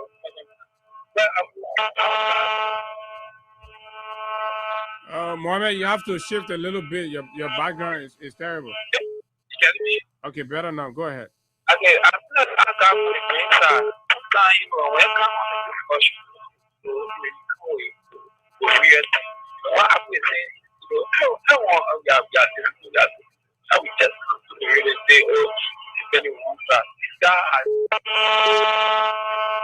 Okay, thank you. Good morning. Well, good morning, Abu Hega. Morning. Emmanuel W. Wesley, one of Kintor City. Go ahead. You see, Abu, who was sitting out a little corner, can begin to lie to us. They put you on the basis of lying to people. Anything they do, they can lie. No day, somebody doing you never going to bring back, how much they bring it back. You must reserve a policy, they must kill you on the spot. Sometimes you have a statement. Sometimes they will never be able to have a too. Yeah. Don't be kidding, baby. Yeah. Remember, reserve a policy. So that boy can bring it back. They can bring it back, Abu. They can bring it back. They get talking lying to the people every day. They get lying every day. Okay, thank you very much. So here's the thing, and you got to understand this, right? So they say harmonization. The message harmonization is a whole, stuff. It's a whole reform policy. So you're saying, so twice say you can, and you say you not do it. Then you name institution. So the men who work under the men say, but the institution that you name, they were not even captured under harmonization. Then the other man saying that somewhere, he said, then in my right man, I see it there, but she still go say, oh, so look, y'all won't force thing down the throat of the Liberian people, lies. You won't force it down the people, and people have to accept it. You don't want to accept any critical, independent, objective, analysis or review of what is happening in Liberia today. When Councillor Gonglo speak, you insult him, right? When Cummins say his fair, business, administrative opinion about how things are in the country, you insult him. So how you only want to see truth and objectivity from one prison? You're not prepared to look at the other side. So who is actually having the problem? It's you refusing to accept that what you brought on here is a mess. It's your refusal and your insisting to accept that this government is a terrible disaster. That's why you're always uncomfortable. And you always feel like we are being biased or we are being unfair to the system. The system itself is being unfair to itself. The system, it can feed on lies and deception. And we said, no. You said you're going to be better than the CDC. So when you say you've done this, we put you against the CDC in that area. And then we make a fair judgment and put it to the public, and you see it clearly that the CDC normally, regularly outshines your rescue folks. And this is it. Nothing's going to change that fact. It don't work. The moment the government started working, this thing, I'll come right here and tell you, say, yeah, the government have done this, they've done that. So let's take this. We got to go, man. Time is up. It's exactly 10 o'clock in Monrovia. Thanks for being there. Thanks for always supporting the show. And we're going to be back here tomorrow, of course, for the final edition of the week. And we hope to have a guest, a very important guest tomorrow. But let's see. Join us tomorrow. It's going to be a very important and interesting conversation. Until we see you, my name is Abu Sharif. And